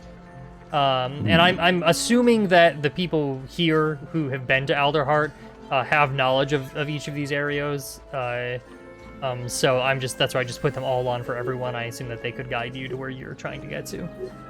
Well, I'll give a general run through to everyone of what I know, but Jasper's knowledge is pretty niche and pretty focused around the Underfall, and never really reaches much outside of that. I don't even know if I know how to get to the Council Plaza, just because I never use those routes.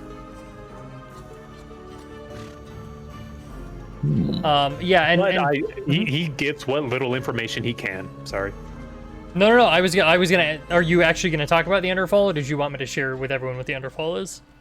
I don't know anything about it, so if you double click that icon, it will tell you, and you can read it out if you want in character. I was having a little bit of issues with that. I was trying to follow your instruction to turn those icons on, but I'm still having some problems with do you see the bookmark on the left hand side? I do not, but I do see Alderheart in the journal entries. Yeah, well, you don't see the bookmark though. Like on your left, you have like your person shape, you have your measuring tool, and then there should be a bookmark. Okay. Do you see it? Okay. Okay. Yeah. Yeah. Toggle notes display. Very nice. Okay. So if we go up this crane here, you'll get to the Bright Hollows, and this is the part of the trunk that's known as a series. Oh god, this is going to be difficult to read in character. I don't know if I. You don't have to read it like that. I just. Yeah. So the Bright Hollows is it's just like a common area. Like it's sort of it's homes. Like if you had just the most like the place where the most humble folk are staying, that are of like general like mid-level, it would be the Bright Hollows, and then the Underfall is the like where all the refugees and people living in poverty, all the humble folk in poverty are living. So most of the refugees that have been fleeing the fires have been coming to the Underfall. So that's where my family's at. So that's definitely the area I want to try to generally avoid. Do you know of any marketplaces where maybe someone could find something to eat? The trunk market, actually. Yeah, they have a bunch of actually pretty high quality things there. I don't know about you all, but I'll cast a vote to head up to the trunk market. I mean, it's on the way to the Council Plaza, yes? It is. I say matter-of-factly, knowing that the Council Plaza is definitely up. I mean, technically on the way, as long as you're going up, you're going towards the plaza. Very well then, I say onward. All right. Yeah, you guys have no issues navigating. Have you been to the trunk market before, Jasper? Maybe to like rob people a couple years ago before I realized I was terrible at it. Okay. So Jasper's able to lead you guys up to the trunk market without any issue. There's sort of just there are a general spread of different shops here that you can sort of browse the wares of. If you guys are looking to shop for things, they would have all of your general adventuring equipment here. and probably the most expensive thing you'd find here, not most expensive, but rarest thing you find here would be like some potions of healing. Mostly they're selling things like clothes, and like small carvings and like some lesser artisan stuff. Things that may have been forged by like the Humblefolk blacksmiths or Humblefolk weavers and stuff. This Is is the cost of the everything peasants' market. Yeah, but also check out this stall, and I want to buy people some like candied nuts at one of my favorite stalls. Okay, Yeah, assuming that's a thing. sure it is. So you Cool. find your favorite nut vendor, who you used to visit. How often? Jeremy, What's up? Jasper, it's been so long. oh yeah, hey, I got my friends here. We got a couple of them. I say very lowly bird brains. And one of these big. Check him out. I don't even know what the hell to call him. And another guy. Hook us up, man. And I just slapped some coins on the table.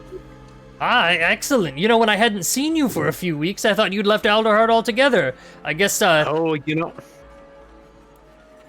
I guess you were just tied up with things in the Underfall. Yeah, actually, I'm an adventurer now. It's pretty hardcore. I kind of go around and I actually killed a man. I legitimately killed someone. I don't know how I feel about it yet. So Jeremy just seems to be like nodding along, like he's friendly, but he's like, oh no, that's good for you. You're not entirely convinced he believes that you've killed someone, but he seems happy that like you're proud of it. I mean, I've cried myself to sleep a couple times, kind of processing it, but I still don't really know if like and he just rambles for a while trying to think through it in his own mind. He says, well, for you, your favorite. I've been keeping extra in stock. It's gotten rather popular here with all of these hedge folk coming in. Let me just round some up for you. And behind him is this like clay oven type looking thing, and inside of it you can see what look like giant acorns. And so he pulls 5 of them out, and he lifts the cap off, and you can see he pulls a like a gourd off from the side that's on some sort of warming next to the oven, and he drizzles this sort of brown looking sauce just into the acorn that you can't really see inside of, and he places the cap back on and gives it a good shake, and then hands one to each of you. And it's warm to the touch, almost hot, and it's charred on the bottom from the open fires in the oven. And when you take the top off, inside is essentially like a giant acorn or chestnut that's been sliced into cubes and is drizzled with cinnamon and sugar and cloves. And he hands each of you like a little sharpened twig, like a toothpick, to pluck the cubes out. What do you think of that with the peasant market? Do you think peasants have candy? No way, dude. No way. And that is that you bought for everybody, Jasper? Yeah, definitely. Okay, so they're 2 copper apiece, so just 10 silver or 1 silver. Okay. I'll take the lid off of it and sniff the inside. Aww. There's no worms. Yeah, by design, actually. I mean, I would gladly take your share. I mean, if you won't be having it. Eat down here. I'll take a bite. I like that you say down here, like you're not like like way up in the air inside a giant tree. Well, it's relative. I mean, depending on your diet, I mean, it tastes like candied chestnuts. It has a very strong clove and cinnamon flavor. Some might consider it sickeningly sweet. Like as you pluck the cubes out, it cools in the air, and that sort of drizzled sauce becomes a hardened shell if you don't put it in your mouth before that happens.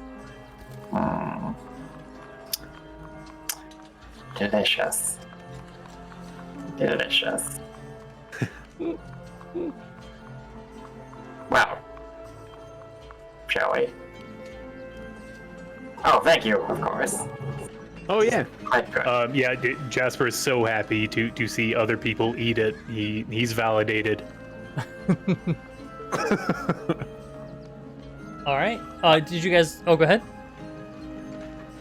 Can I purchase arrows here? Yeah, sure. You can just purchase them at cost. I buy 20 arrows. Okay. I would like to buy some rations. Okay. Go ahead. You guys can buy just the normal cost stuff in the trunk market. Any of the basic like adventuring gear stuff. And What's this guy's name? Jeremy? Is that what it was? Yes, it was Jeremy. Like, where do we find like basic adventuring stuff? Just to go to items, and just search for what you're looking for in items in the compendium. Oh yes, here we go. Adamantine scale mail. Yeah, that has literally everything in it. So just keep your brain about you. If you're curious about whether you can buy something or find something, just let me know. Tell me, Jeremy. In your pursuit to make the perfect sweet nut down here or up, it's all relative, really, in the trunk market. Have you come across a place that might sell general tomes of forbidden knowledge? Well, that's not, to tell you the truth, and he sort of leans in a bit, I've heard that there is a chef in the Canopy Market that keeps a recipe book full of recipes no one has ever seen before. Recipes that were banished from cooking circles. I heard, this is just hearsay, you know how word spreads in Alderheart. I heard that one of the recipes was so delicious that the only man who tasted it died on the spot. I'll shiver and ruffle my feathers. Where can I find this man? He's in the Canopy Market. His name is Bo. Bo. Keeper of forbidden recipes.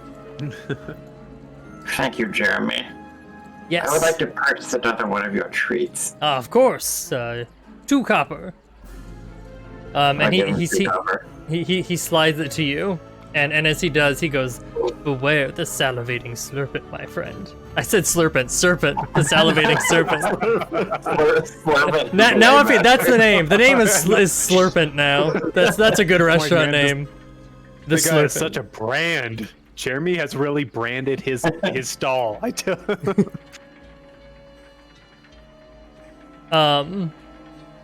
Yeah.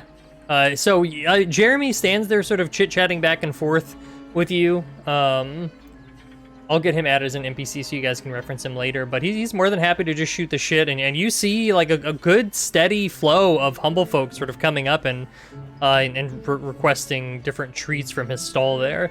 By far the most popular is the cinnamon acorn that you guys ate, but he has all sorts of different snacks that people buy.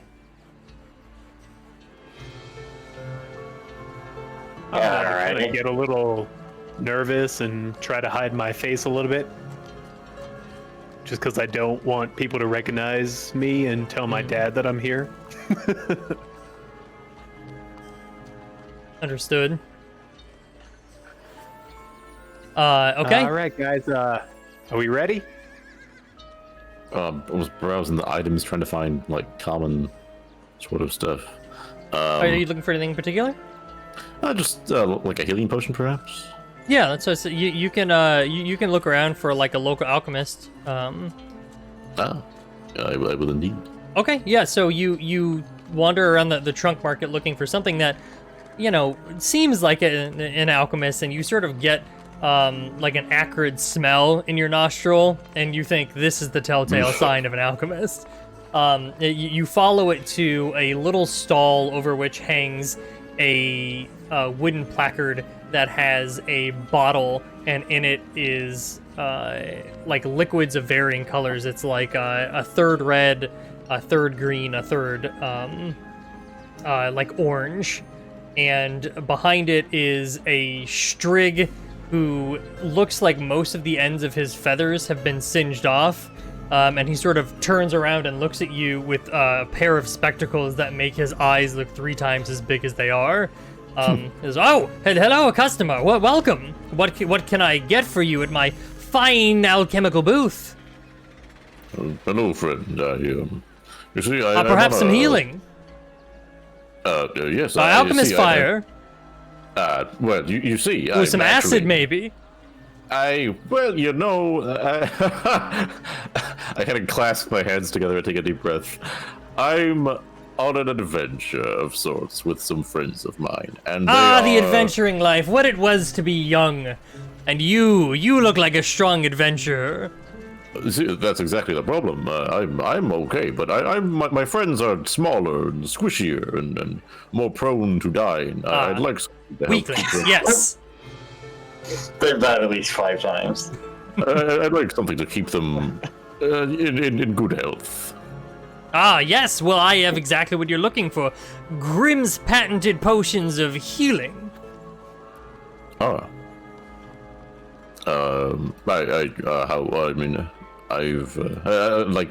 I see one? Yes, of course. Hold on. And he pulls out like a series of small, like dried gourds, and places them down in front of you, and says, "Here they are. How many would you like? A dozen? 2 dozen? How weak are your friends?" I sniff one. It smells sort of sweet. Do you have any experience with alchemy at all? I'll say in my village, I helped gather herbs, and that was the extent of it. I never actually made potions myself. Okay. Have you drank a healing potion yet in this adventure? On this adventure, no. Okay. I don't think we've ever had one. It smells sweet. That's about all you know about it. It certainly says healing on the side of it. In fact, it says Grimm's patented potion of healing.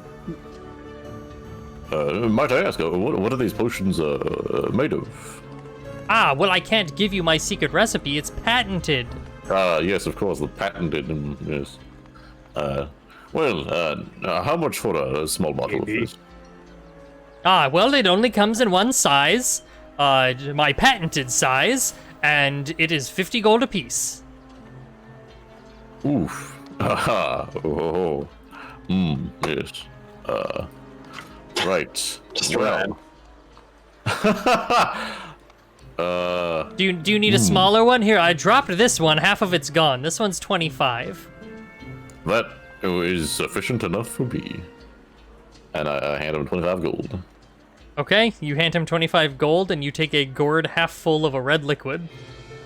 Good lord. I don't even have 25 gold. Well, now neither does he. Yeah, I have 1 silver. Your business is appreciated. Your business is appreciated. And then he sort of chomps down on each one of the gold coins. All 25 of them, one at a time.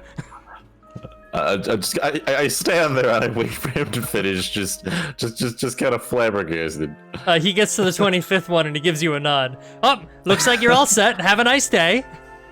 Yes, you as well. And I slowly kind of just back out of the store, giving him a double take before I haul ass out of there.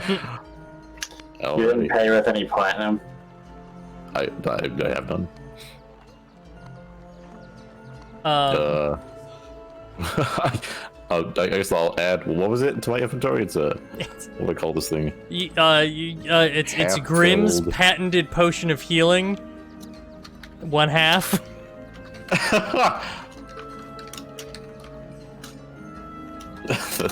There we have it. I take one last sniff of it. I certainly hope that Grim fellow knows what he's brewing. And I'll rejoin the rest of the party. Okay. Morg comes back to you guys holding a small gourd that he seems to be every once in a while sniffing as he approaches. What'd you buy, Morg? It's not an inhalant, I swear. It's just a precautionary measure. In case things take a turn for the worst. I'll tuck it into my backpack. Okay. Nice. You guys are hanging out in the trunk market. Anything else you'd like to do here? Is it a poison potion to put an end to it all in case things go awry in the burning woods? It's a potion of forbidden knowledge. Those don't exist. Yes, it was merely a jest. You shouldn't joke about such things. Well, if are we all set? Is there anything else anyone else needs to attend to here? Nope, I rarely come up here. In fact, I think I know how to get to the next level, but I've never been there. Well, I'll trust your instincts. It should be just over here. And I'll follow his lead. I want to find my cart and put my rations in it. Okay. Yeah. You sort of spend some time looking around, and you see a sign indicating the West Dock. And sure enough, you head over there, and there's a handful of perch guards standing around, and around a group of wagons. One of the wagons is yours. I just nod and then dump all the rations inside my cart and then close it back up. Okay. I'm about immersion as much as I am a guy that stores things here. Do you just walk away after you put stuff in it? Well, yeah, right. I'm done. Let's go. I'm Okay. ready. So you go to turn around and walk away. One of the perch guards goes, "Are you going to take your cart to your stall, sir?" No. It's just parked here. Well, I mean, we can store it for you for a fee. Otherwise, you're going to have to take it back to your rented area or your home. We have to move other carts. We'll have to move it to storage if you don't want to take it. How much is the storage? Storage is 5 copper a day. Okay, I guess you can store it. Okay. I think you make them drag it up here first. Here you go. Here's your writ of storage, and he hands you like a small slip of paper that he scrawled a number and letter combination on. It says 21BA in Birdfolk, whatever that is in Birdfolk, and he slaps a similar sticker, like piece of paper pinned to the side of your cart, and picks it up and just wheels it around the corner out of sight. Okay. Just looking around, is there any nicer carts in the area that has similar stickers Nicer on it? than yours? Yeah. Yeah. Can I make a mental note of what their code is? So none of the ones in sight have the piece of paper on them. Oh. You take note that when yours was given a piece of paper, it was immediately moved to another area. You think to yourself, they wouldn't be good guards if they just left the number that you need to retrieve the cart out in the open for anyone to copy. Right, okay, I'll just, that's fine, Jasper. I asked because you're likely more familiar with this place than I am. Do you know if there's a sort of a bookstore, perhaps? Or would that be here in the market? Well, I mean, there's one here. I know you can buy books here, but and Jasper thinks real hard and has no fucking idea. You want me to roll like a history check or something, John? No, man. You know where to find a bookstore here. You've been here before. Okay, cool. Then yes, actually, I do. Follow me. No. I'll kind of wave to the rest of the party. I'm terribly sorry to use up more of your time. I'll be just a moment. Okay. You head into a little shop that's down an alley. It's actually a little shady looking for a bookshop, but Jasper, you have been here before when you were looking for history on the fires. This is the place you sort of decided was the best place to get the books that you were looking for. It's called Grow a Spine, and when you enter in, you can see behind the counter a Maposh that is sort of weaving his hands in a weird fashion, and you can see that from a slab of wood that's in front of him, he's pacing his hand back and forth, and as he does, like a page peels off of the wood, and he seems to be like slicing page after page off of the top of it via some magical means. Okay. I stumbled through the door. Oh, damn it. I was going to try to sneak up on him and scare him. We go way back. Okay, so you try to sneak in, and then Munin like stumbles through the door.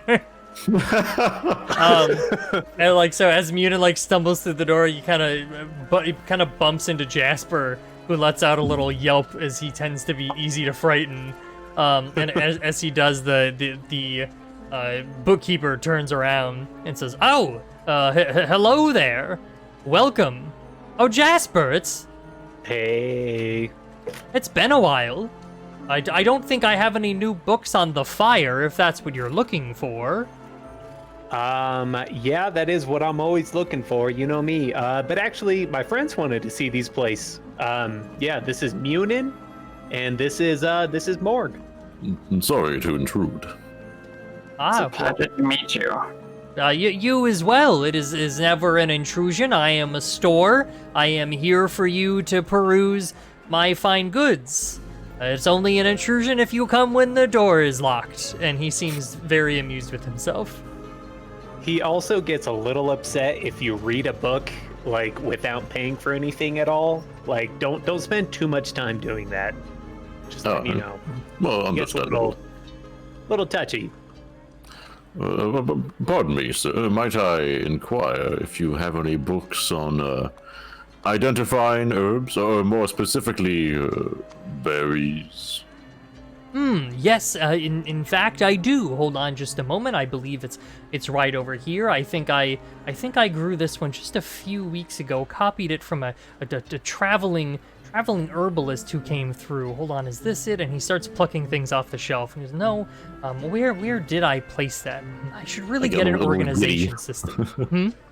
I get a little giddy with anticipation. And he plucks one off the shelf. He says, "Yes, this is it. Very good knowledge. I believe this will give you exactly what you're looking for." Yes, wonderful. And how much for the book, my friend? The book is 5 copper. 5 copper sounds good to me, and I'll give him 7 copper just for the trouble, since he went and looked for the book. Much appreciated. Anything else you're looking for? I believe that very much covers it, and I give the stink eye to Munin because I know what he's gonna ask. And I'm excited because I never asked him. So What was that cantrip I saw you weaving there? This is a special wood manipulation spell. It allows me to grow wood, and if you walked in just now, then you would have seen me peeling away layers of it for paper. Just a simpler way for those of us who are not as strong of arm. Do you have any such mystical recipes jotted down in any of these books? No one. Unfortunately, that is something I learned while with the tenders. They are the wood weavers. That's a special type of spellcraft known only to their order. I certainly couldn't share it outside of it, though they're always looking for new members. And where do they house themselves? Well, you can find them all around the wood. I believe I saw some of them up near the Council Plaza, or in the Bows, or the Canopy Market, but perhaps all three. They've been on a recruiting drive lately. honestly, it's a little annoying. I've already been there and done that, and I don't like to be asked to come back over and over. Well, it is an order. I imagine that being part of an order, you have some various perfunctory things you have to take care of, don't you? Yes. I do some minor repairs here in Alderheart when the time comes, but luckily they're only needed to be done here in the trunk market, and the trunk market does not necessarily get quite as much attention as some of the higher areas of Alderheart, so I'm not called on very often. I see. Oh shoot, I'm sorry, what was the book called again? That was some kind of berry button. Very good knowledge. Very good knowledge, hell yeah. All right. I think by berry pun you mean a masterpiece in book titling. So do you know where a bird might find a shop selling? And I'm gonna... I fold my arms and roll my eyes. I look back at him. Do you know where I might find any shop selling books of forbidden knowledge? Well, I suppose if you want rare books, the Canopy Market would be the place to go. That's where some of the rarest book collectors are. See, I tend to just transcribe books from those who travel through Alderheart. I think they obtain more rare copies, original works, if you will. Though I don't know how many are forbidden, as by nature that would mean they couldn't sell them to you. Wow. I also accept slightly unlawful knowledge as well. Well, I suppose if you don't use the knowledge, that's okay. And, of course, perfectly lawful spells of incredible destructive power. Yeah, I would have to say the Canopy Market is probably the place to go.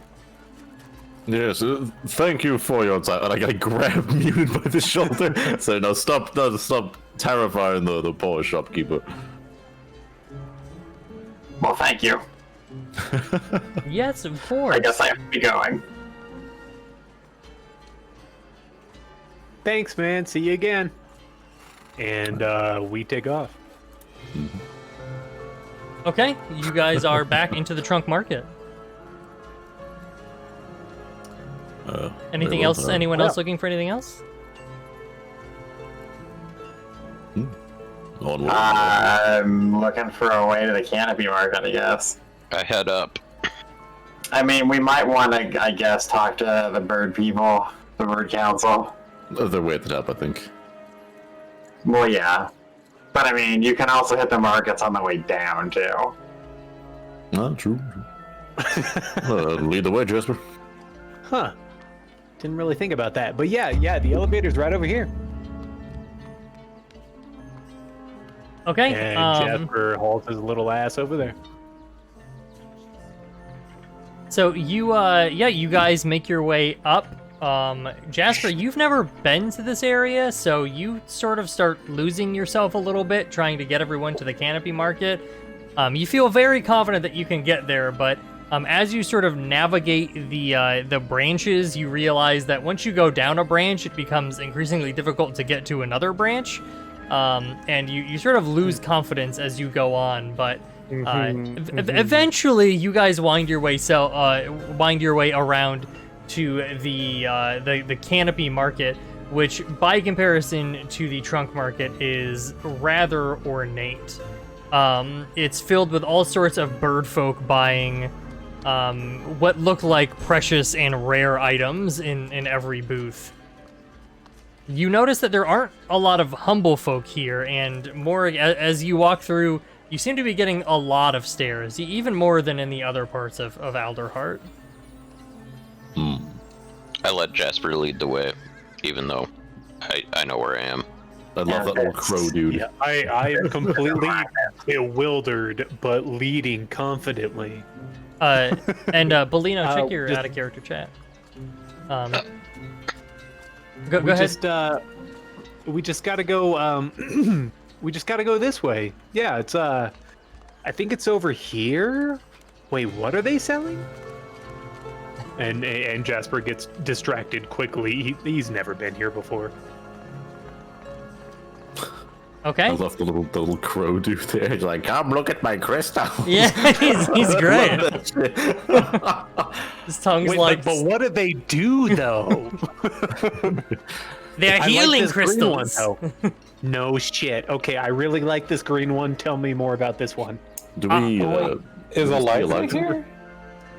Oh, you look down down the stalls, and you in fact see Eliza moving goods in and out of an entryway near the backside of the market.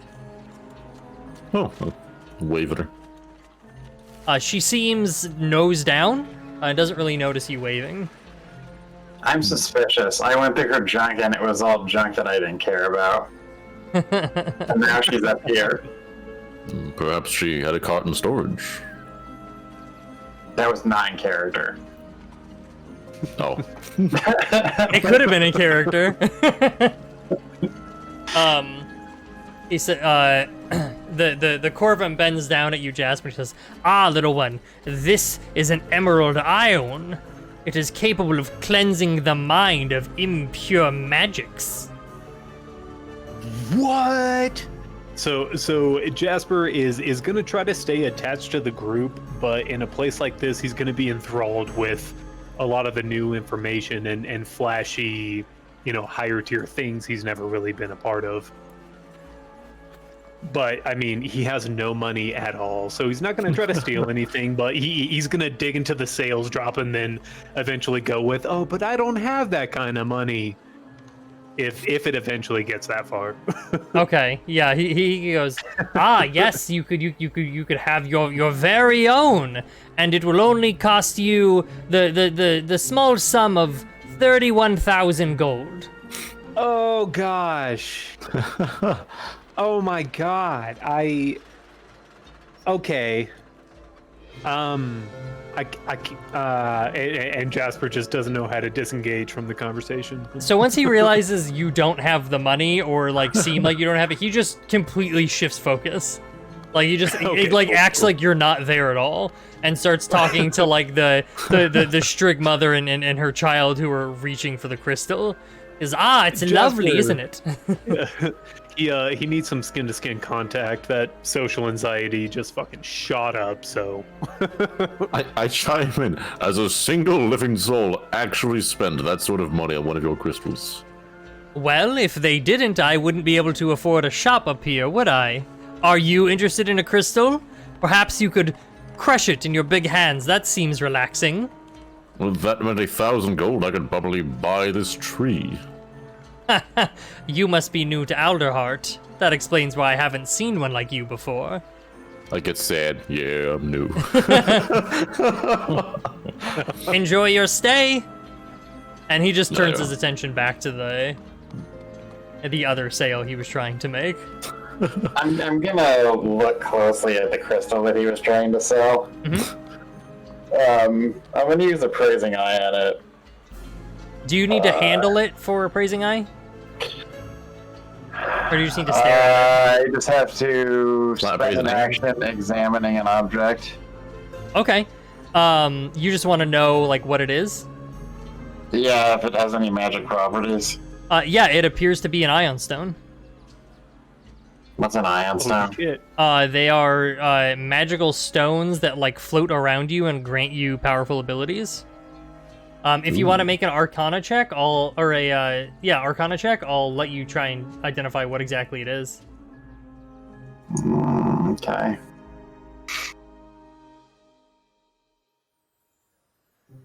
But you definitely know it's an ion stone. 14. So you're not sure which one exactly it is because there's a couple green ones. You know it's either one that improves your ability to do things, just sort of generally improves you, it's sort of like a luck stone. But you know that there is another one that looks very similar to it that is capable of absorbing magic.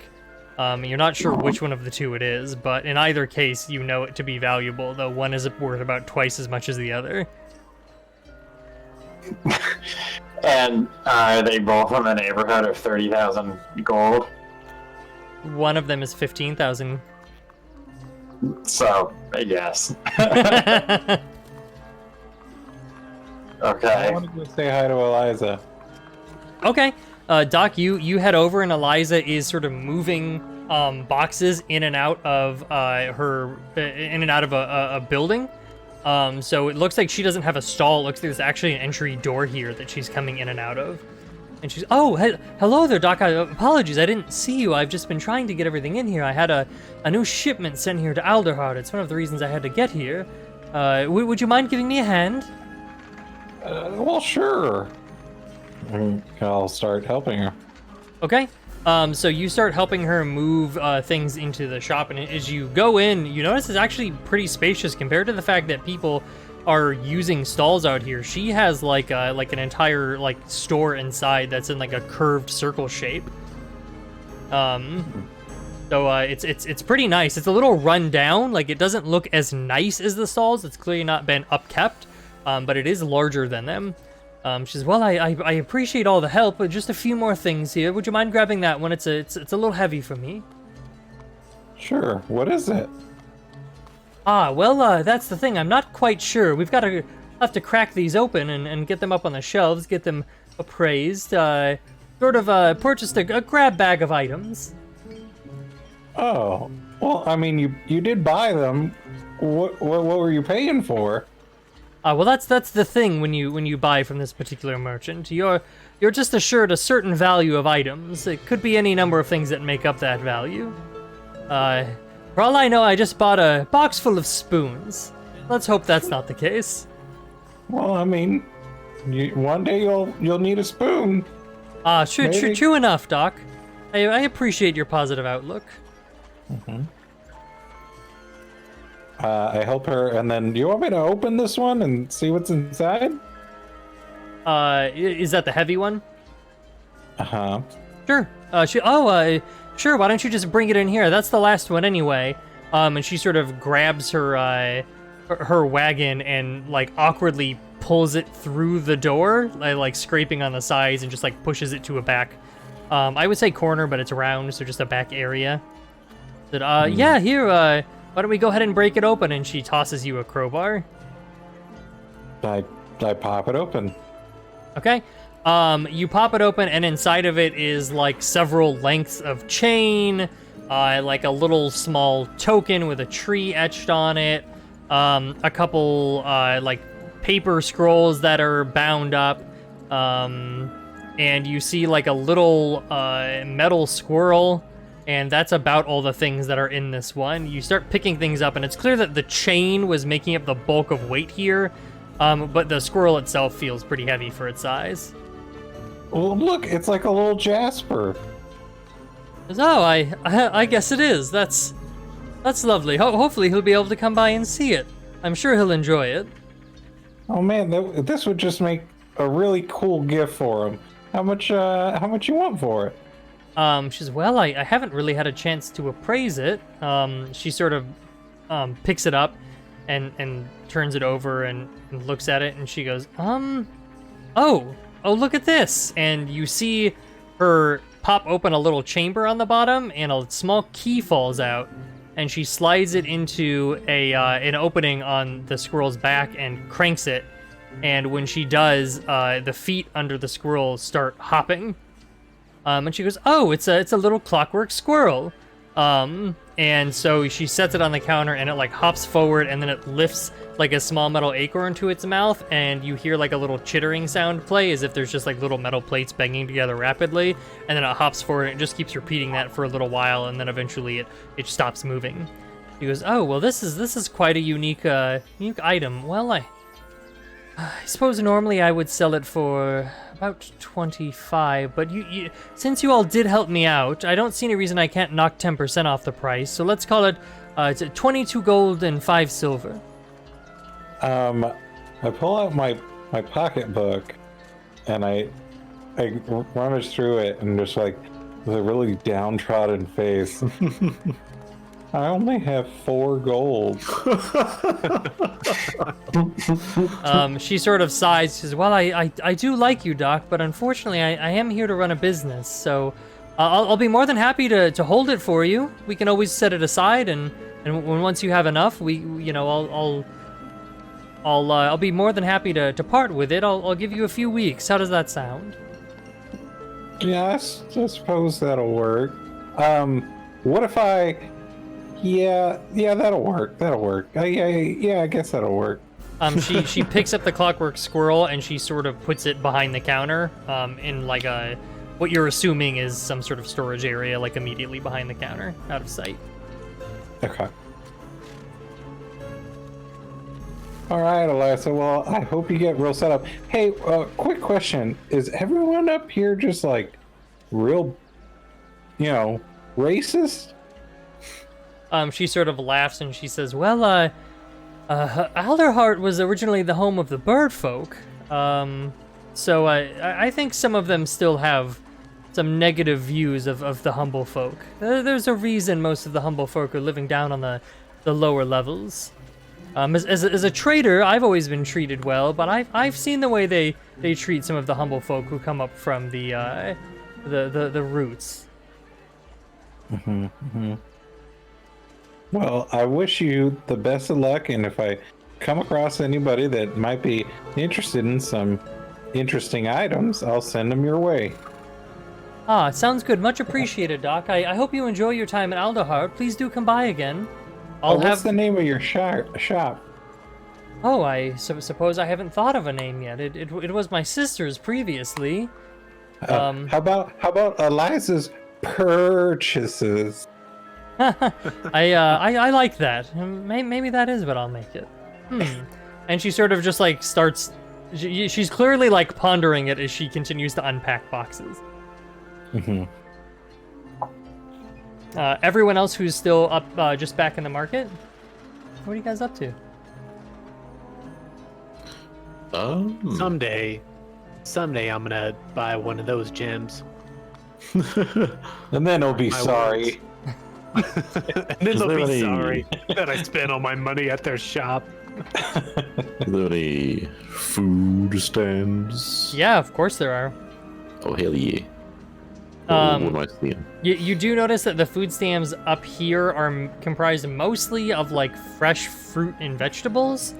The stands themselves seem to be more like ingredient stands or like snack stands. Things like maple glazed carrots on a stick, roasted tomatoes. But you do notice there are restaurants around the market as well that probably serve full meals.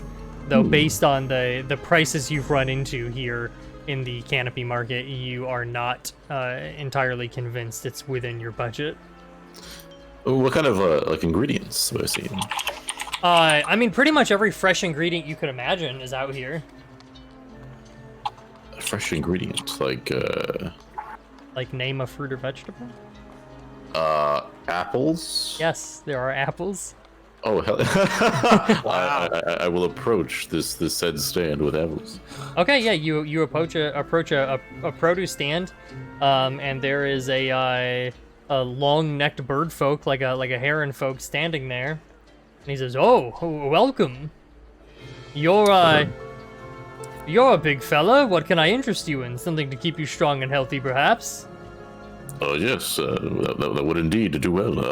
I couldn't help but notice these shiny red apples. Ah, yes, you know what they say, an apple a day keeps the cleric away. No one says that. Might I ask, how much for a dozen apples? A dozen apples? That would be a dozen copper. A dozen copper. Very well, sir. You have yourself a deal. I'll slap. Wait a minute. How much copper makes a silver? 10. So it'd be 1 silver and 2 copper. 1 silver and 2 copper. That'll bring me down here, and then 8 of that. Cool. All right. I slap down silver, 2 copper. All right. Throw 12 apples in your inventory. Yes. I gather up the apples into a bag. Pleasure doing business with you, sir. And I walk away. Actually, I'll put 11 apples because I start eating an apple right now. Okay. Have we all heard of the famous gourmand foe? What is it? Biswack? What was his last name? No one said a last name? Yeah, it was just Bo. Oh, but I know he has a last name.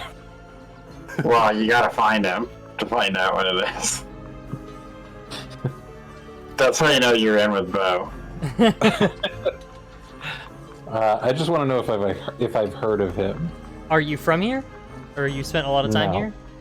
No. I just No. want to know if his fame has reached my ears. No, probably not if you haven't spent time in Alderheart. Okay. Especially in like the upper area of Alderheart. You, however, are probably familiar with him, Bellino. Okay. He was probably a startup chef when you were at Alderheart last. Actually, I don't remember when you were last at Alderheart, but I'll point him out. Or I'll point out where his stand is. so he has a full restaurant, so it's not a stand, but you are able to locate the salivating slurpant. Here it is. Yeah, so you come up to a restaurant, and the restaurant has sort of an ornate entrance, and there's like a two pillars that lead into an arch, and spiraled around it is a large serpent with its mouth open, and like a small fountain is rigged in the mouth, and so it seems to be constantly dribbling down water, and it pours down the other pillar into a small pond on the other side. Amazing. So cool. So Yeah, what a nice edgy. slurpant sculpture. I know, right? That's incredible. That's exactly what I hoped and dreamed a slurpant would be. I mean, I'm just assuming I can't afford this place, so I just want to look. Okay, like you just poke your head in. I just poke my head in and sniff. Okay, so it smells amazing for one thing. And when you poke your head in, you see like a number of perches near the ceiling of the restaurant where bird folk are eating, and down below, a much smaller area has been set aside where there are some finely dressed humble folk eating as well. But the majority of the space is taken up with perches that are in the air, and then half of the floor space is like a kitchen, and the other half is humble folk eating.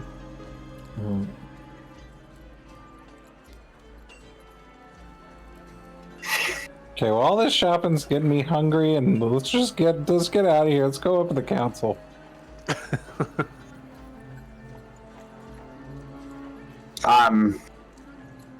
Yep. Okay. I mean, are we done here then?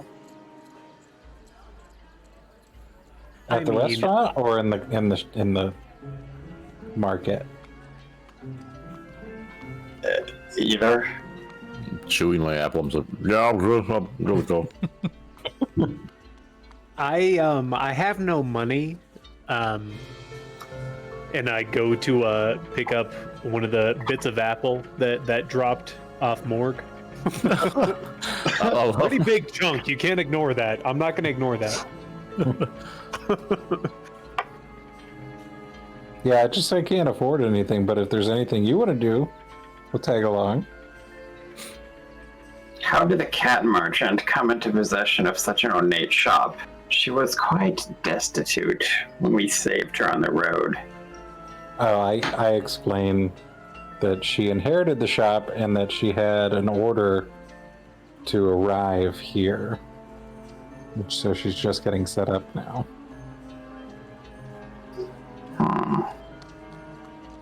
Well, we should pay her a visit once she's unpacked thoroughly.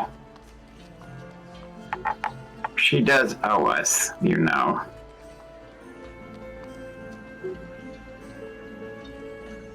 She offered me a discount.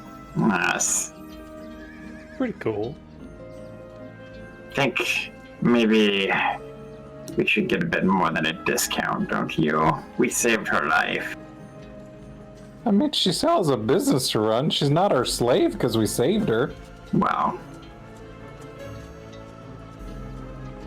Anyways, let's go speak with the Bird Council. Okay, you guys make your way up.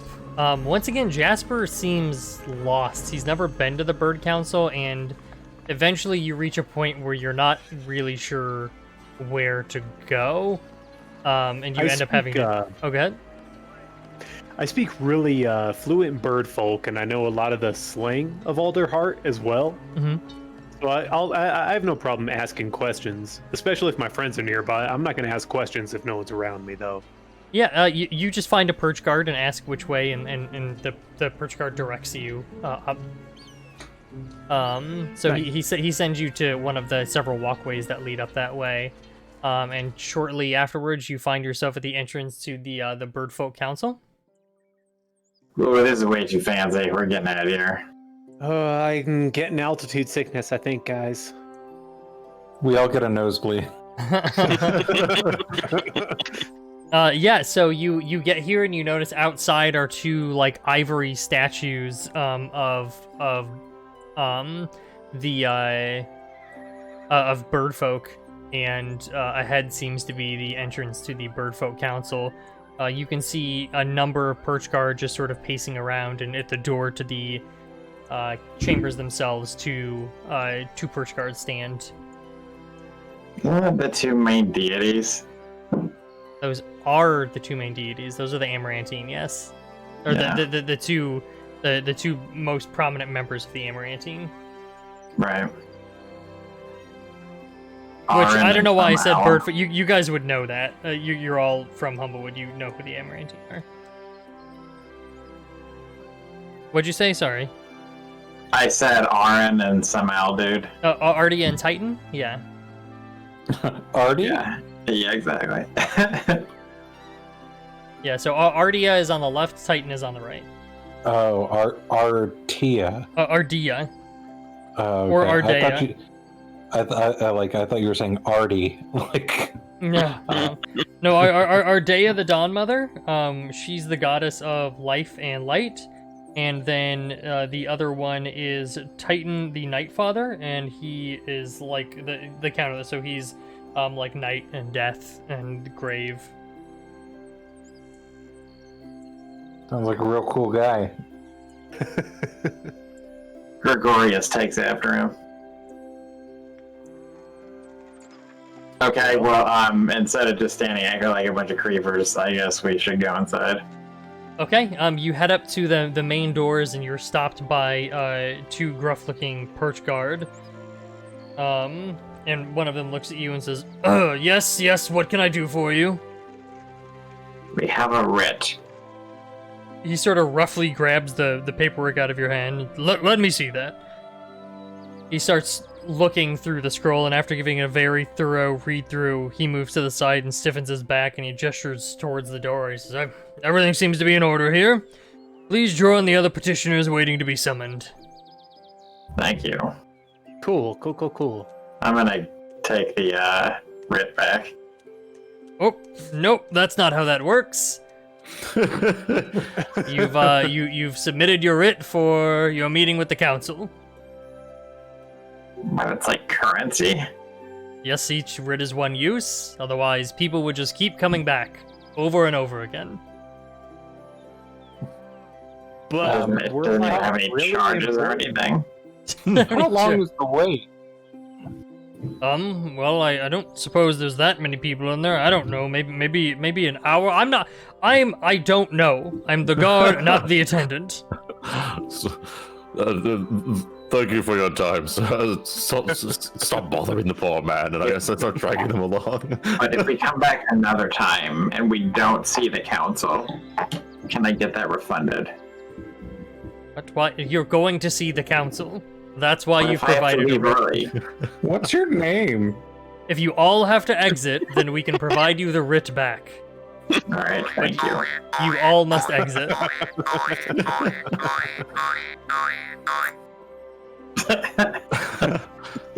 Wait, did you just All start right. doing that like while they're talking? Yes. Okay. You head into the waiting room and you sort of sit down next to a number of other humble folk and bird folk that are waiting in this small waiting area that's maybe like 30 feet by 20 feet. There are like seats and everything, so it's not an uncomfortable wait. And after what feels like quite a long time, the guards that you've been seeing escort others into the chambers come and open the double doors and gesture at you. Nice. Okay, well, I guess we'll head in. Let's Okay. go. So you guys able to see anything right now? Yes. Yeah. Okay. Let me just drop you guys in here so that you are here. So, Bellino, as you like walk through the, you have a light on? As you walk through the door, you notice the perch guard here sort of take notice of you. Yes. I mean, they don't say anything. Are you saying yes to them? No, I nod at them. Oh, okay. Yeah, so as you pass through the double doors into the council chamber, you see 5 like stately birds arranged across elevated seats, and in front of them is like a podium or desk type thing that raises up to about halfway up their body, up to their waist, and they have like a sheaf of papers organized neatly in front of each of them. And in the center is a wise-looking gallus that has bright white feathers and wears an ornate, like, purple gown. And she looks to you and stands up and she says, "You now stand in the presence of the Birdfolk Council. I am Council Speaker Bidda. Please state your case." The forest, it's on fire. It's expanding. It's consuming everything to the south and to the west. And soon perhaps even this tree. Yes. Ash Barrow has fallen to bandit attacks and the fire. Ashborough, you say? Yes. It's been lost? Yes. Yes. Now it's just ash. Well, we were certainly aware of the spreading fires and the bandits. It's sad to hear that Ashborough has fallen. Another town gone to the fires or the bandit menace. Between the two of them, it's amazing we can find anywhere to live these days. Agreed. And, Elder Ardwin of Meadowfen told us that Meadowfen is probably next to fall. So and is that they it? could use assistance. Well, actually, Winnowing Reach is closer, and there was concern that the fire could spread to the Reach, then to Meadowfen, and possibly even here. So are you here to ask for assistance for Meadowfen or Winnowing Reach, or what is it you ask of the council? I ask to send assistance to Meadowfen, because that's where I live. And I I would see. like. If at all possible, we would like to look into the cause of this fire and perhaps put a stop to it. Is there any information you have regarding this? Unfortunately, all we know is that the fires are spreading, but that's not news to anyone, I don't think. We can all see the smoke on the horizon, and she gestures out the window. Do we know the cause of this? Unfortunately not. The tenders are looking into it, but we have more pressing problems here in Alderheart. The bandit attacks have kept us from being able to properly investigate the fires. As long as they keep striking at Alderheart and at travelers in the wood, we won't be able to send any of our guards to investigate the cause of the fires. We're already spread thin as it is. I certainly hope you understand that anything we divert to Meadowfen means that many fewer guard here protecting the citizens of Alderheart. Are the guards currently out investigating the bandit threats? Yes, some of them. Many of them have had to stay here. We're regularly struck by the bandits. It seems that they're becoming bolder. Do you happen to know where the bandits have set up camp? Perhaps we can assist with this. We're not sure exactly where they're housed. We believe they're coming from the east, but it's hard to know. There's so many of them, and they're not eager to give up information. All we know is that there are many more of them now than there were. It seems their ranks have swelled. But it seems that they have a new leader, which is likely the reason they feel so emboldened as of late. Well, have you actually communicated with the coalition at all? I was gonna say the same thing. Has there been a chance for communication with a new leader? It sounds like someone, I don't know who, could carry a message, like, directly to the leader. Unfortunately, bandits tend to not send envoys. Are you volunteering yourselves for the task? Oh. If it would expedite assistance to the Meadowfen and Winnowing Reach, we would be happy to help. But first, we need access to your greatest libraries. That shoot a glare at Noonan.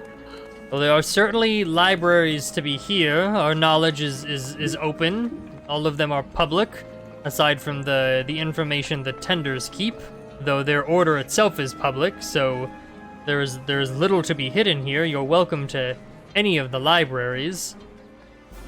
Surely there's some things that are hidden. Not that I am aware of when it comes to libraries. Okay. Let's say we go and we talk to this coalition on your behalf. What would you like to be done? Do you want peace to be upheld, or We want the bandits to cease their attacks on Alderheart and on the villages. They need to go back to their homes.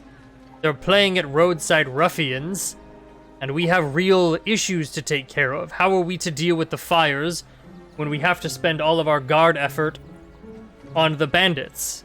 And you can see sort of the other birdfolk, or the other, like, birdfolk council nodding along, but you do notice that on the far end, like a very old-looking Corvum with like a long neck speaks up and he says, I for one believe that we need to be focusing on the fires. The bandits will wear themselves out eventually. Out of character, so I'm remembering correctly, the bandits and the coalition are essentially refugees who have resorted to becoming bandits. Is that correct? Like, that was the impression that we got over the course of our encounters. That was the impression that I think you got. That was the impression that I got. Okay. I think you had a separate encounter from everyone. I don't think that ever came up in any of the party encounters. Makes sense, though. Well, no. We did have that encounter where we met the fox, where we knocked a whole bunch of people unconscious and let them go. Right? Is that not the same kind of encounter? Is that information that they shared in that encounter? I believe so, right? She talked about us joining then? No? Nope, that was when they talked about joining, that was your one-on-one encounter. Before that was your session 0, yeah? Yee. Y'all don't know that. I mean, you could say that now if you want to voice that in the council. You know what? I'm going to go ahead and do that. I'm going to say that they're desperate people not knowing what else to do. That's not what Doc sounds like. Oh, God. Well, gee golly, folks. The bandits are just, they're just desperate people, trying to make their way. They've resorted to this. I think maybe if we could extend some sort of aid, they wouldn't be in this sort of position. Speaker Biddle looks at you and she says, Alderheart's doors were opened to refugees. We're so full we can't even accept more. I'm not sure what we can offer them. People have been flowing into Alderheart because of the fires.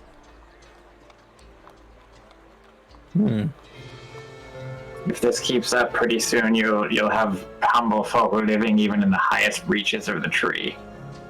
The humble folk are welcome anywhere they can make a home, and we have plenty of humble folk refugees who have fled the fires who aren't murdering and stealing from the other citizens of the wood. The bandits need to be dealt with. And if you ask me, it starts with dealing with their new leader. Do you know anything about their new leader? Are they... I'm just like, shooting in the dark here, but I'm assuming they're humble folk. The only thing we know about the leader is some information that a few bandits that were captured by the guard have been able to corroborate. She's a ruthless servant female named Benna Saradin. We know that she leads the bandits and that she hates Alderheart. A she. Good for her. That's cool. Well, we will have to think on this. Sending aid to Meadowfen. I doubt sending you as envoys will work while I'm not familiar with any of you. Sending the word of the Bird Council seems like an unwise decision, but we'll discuss that. Anything else you would like to bring to our attention? To clarify, you said you believe the bandits were to the east? We believe so, yes. Very well. What if the Seven was just removed from power? Well, I suppose the bandits would go back to their old ways. Little more than roadside marauders who were an annoyance but no match for the guard. It's their organization in recent time that makes them difficult to deal with. Could you provide us with any resources to accomplish such a task? Perhaps. But we may have more qualified individuals than yourselves. Koalas? Do you? Because they haven't taken care of it. You see, like, a couple of the, like, Birdfolk Council seem to be nodding. Like, looking to Speaker Bitta. Nobody's more qualified than this group of level 2 adventurers. We are willing to work up a contract, Jasper says, looking at the assurance of his group.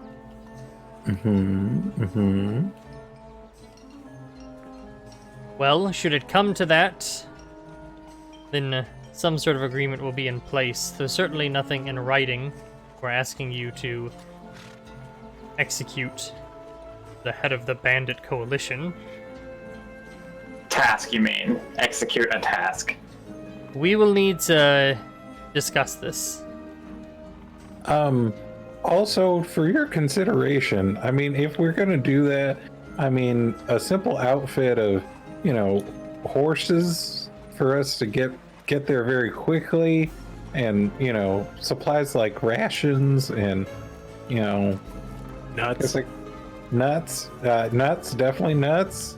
That would, really help. What's the word? Expedite the situation, the solution. What were those crystals called? Ion stones. Ion stones. Yes, a few ion stones would also be satisfactory. Or at the very least, maybe a writ that gives us a discount for shopping here in Melbourne.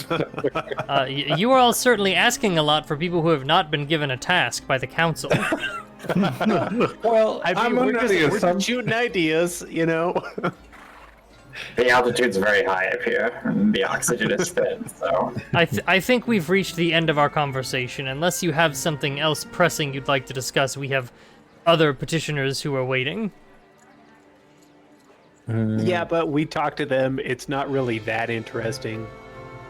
I think let's take a little more time on this. To clarify, what can we do to help you with these bandits, to sum it up? What can you in particular do? I don't know who you are. No one on the council does. I'll have you know, our party is quite formidable when it comes to things like combat. In fact, back at Meadowfen, we helped deal with a witch problem they were having, as well as finding a missing person who was under attack by many sort of slimes. No, you just say slimes. Doesn't sound that Well, impressive. that is excellent work, and I am sure that the person that you saved greatly appreciates it. But we What will if- have to. But you are not the only people we've spoken with today, and not the only solutions that we must think about. We lead the greatest city in Humblewood. There is much to think about before we just start sending strangers out to take care of the bandits all on their own. What if you did know who we were? Or you knew people that knew who we were? That is vague. Ma'am, this may come to a huge shock to you, but my name is Jasper of Nottingham. And you may have heard of the great city before the calamity fell. Long ago, my dad actually came here and petitioned you guys, and it ended up being really bad.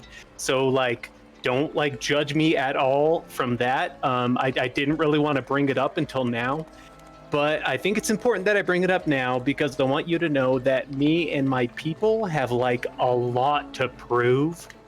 Yeah, and to try to make efforts to reclaim our homeland. Oh, good. Yeah, so I think it's kind of relevant now, right? The Strigg sitting to the right of Bidda sort of leans forward and adjusts her monocle, and she says, "Little one, I think you may be confused. There are no records of anything before the calamity. Certainly no records of a great city that existed before it. Alderheart is the greatest city in the Humblewood." Well, I mean now, but my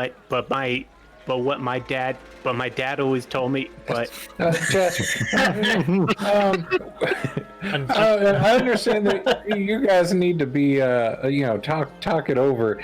Are we talking about like you're going to come to a decision in a little while, in a couple days, or Should we return at some point? We will ask you to return tomorrow to give our verdict on Meadowfen's assistance. We need to make sure we're not endangering any other facilities by sending the guard there. Yes, we wouldn't want that, I guess. We'll be back tomorrow then, guys, right? yeah. Very well then. Well, they won't let us back in unless we have another petition. Right. Is there a list? Can we be put on the list to get in? We will send a summons for you. But you don't know where we live. You don't live in Alderheart, do you? Well, no. Yeah, that's what I mean. It's like you won't be able to find us. I just thought you would just put like our name on the list, and I assure you the Birdfolk Council will be able to locate you. You can send a summons to this address. Yeah, please do not contact my father. I just want to throw that out there. Please do not use that address. I'll stay at my cousin's house. Okay. We'll all be staying at his cousin's house. You give him that. You give him the address, Helena. Yeah. Okay. She sort of gestures, not gestures, but she gestures for a guard, and a guard comes up and takes it from your hand. Well, we appreciate your time today. We have much to think on. And the guards usher you out of the Birdfolk Council chambers, and you find yourselves once again standing betwixt the mother and father of the Amaranthine, and we find ourselves at the end of our session. As we leave, I am gonna have my familiar perch on outside of one of the windows. I just want to hear what they have to say about us. Okay, you're trying to make the bird be stealthy? Well, I mean, he's just a bird. I don't know if I get weirded out by him sitting on the outside of a window, but yeah, I mean, sure, if it needs to be. I mean, did he come into the chambers with you? No. He didn't come into the chambers with you? No. You had this plan ahead I of didn't time? see him. Yes. I didn't see him. I don't believe you, for one thing, but that's fine. Okay, yeah, that's the, we'll pick up from you there. have to do anything tonight. I was just figuring I'd say something. We will pick that up, we'll pick it up from there next week. We have plenty of content to still get through because you guys did not get through nearly as much as I thought you would, which is not a bad thing. I think you guys had lots of fun in the market, or hopefully you did. Oh yeah. If I was the Burke House, there was no way in hell that I would hire us. I like Like it. You're just a bunch of strangers who walk in and you're like, send us to assassinate the bandit captain. And they're like, who the fuck are you? Do you remember my racist father? That's who. But Morg's like, I assure you, we're very capable. And they're just like, I don't know who you are. Well, I assumed if they were really strained for help, that maybe they'd be like, yeah, sure, go for it. Observe our talents.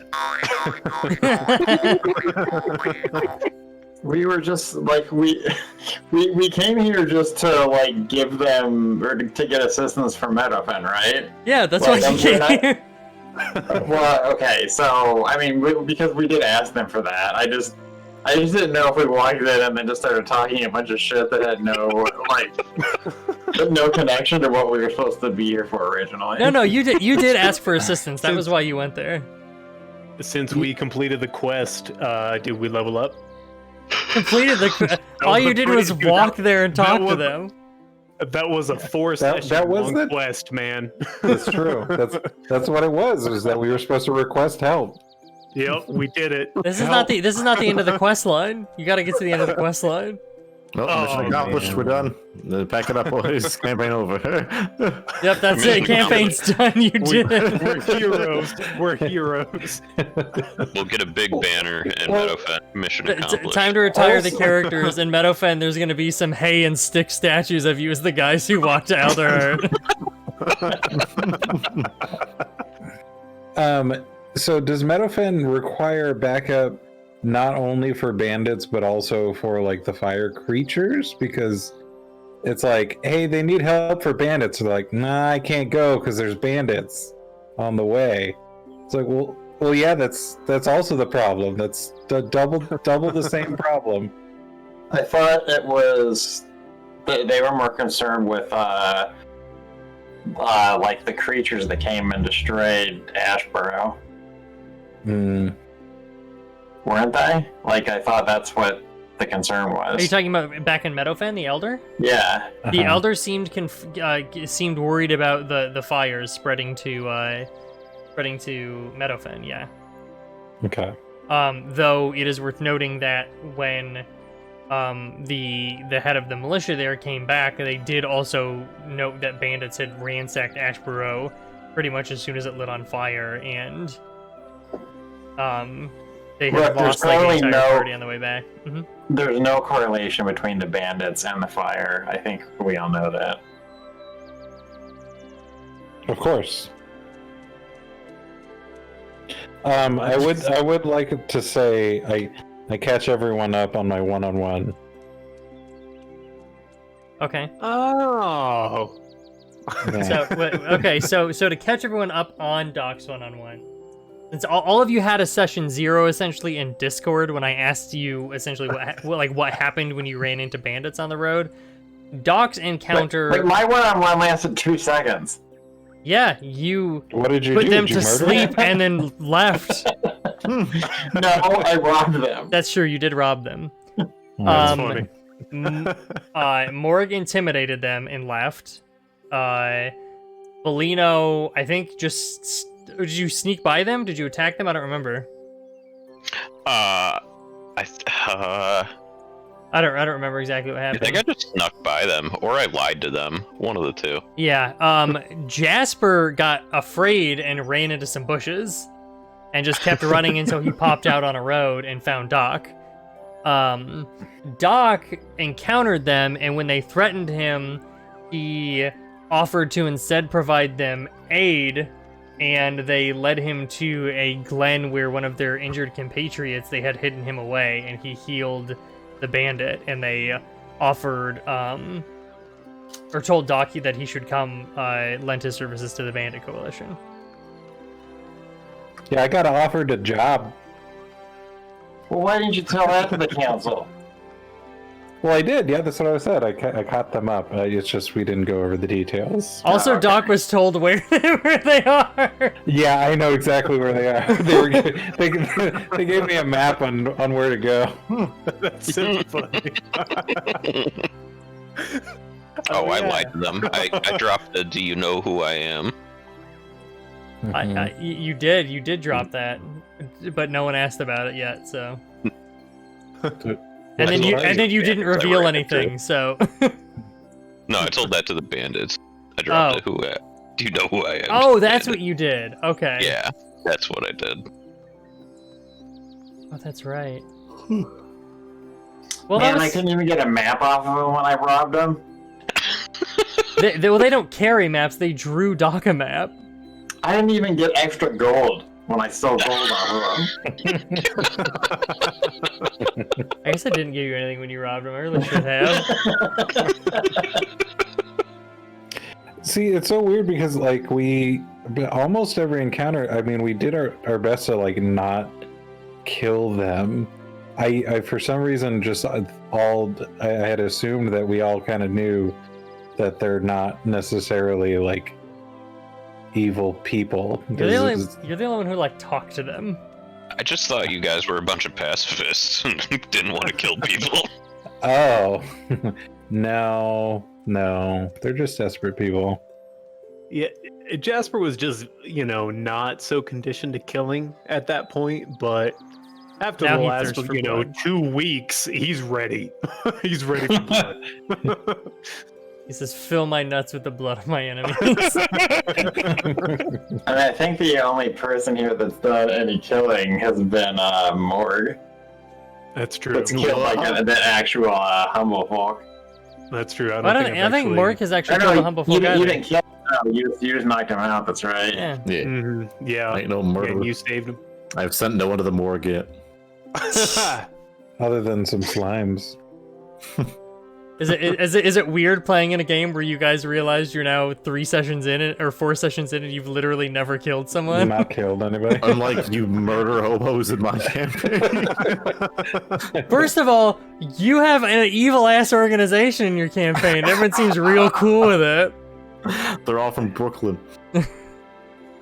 You try to lure us in. Oh, I don't hurt nobody. Like, wait a minute, you fucking attacked us. He almost got away with it, You though. did, man. I almost felt guilty and didn't fucking do anything. All right. Well, that was fun, guys. Thanks for everybody who tuned in. I'll put this on the YouTube too. I gotta edit the episode 3, put that one up. But I'll end the stream here. Say goodnight, everybody. Bye, everybody. Bye, everybody.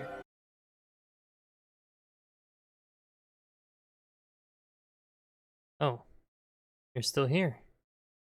Well, why not subscribe? Or check out another video.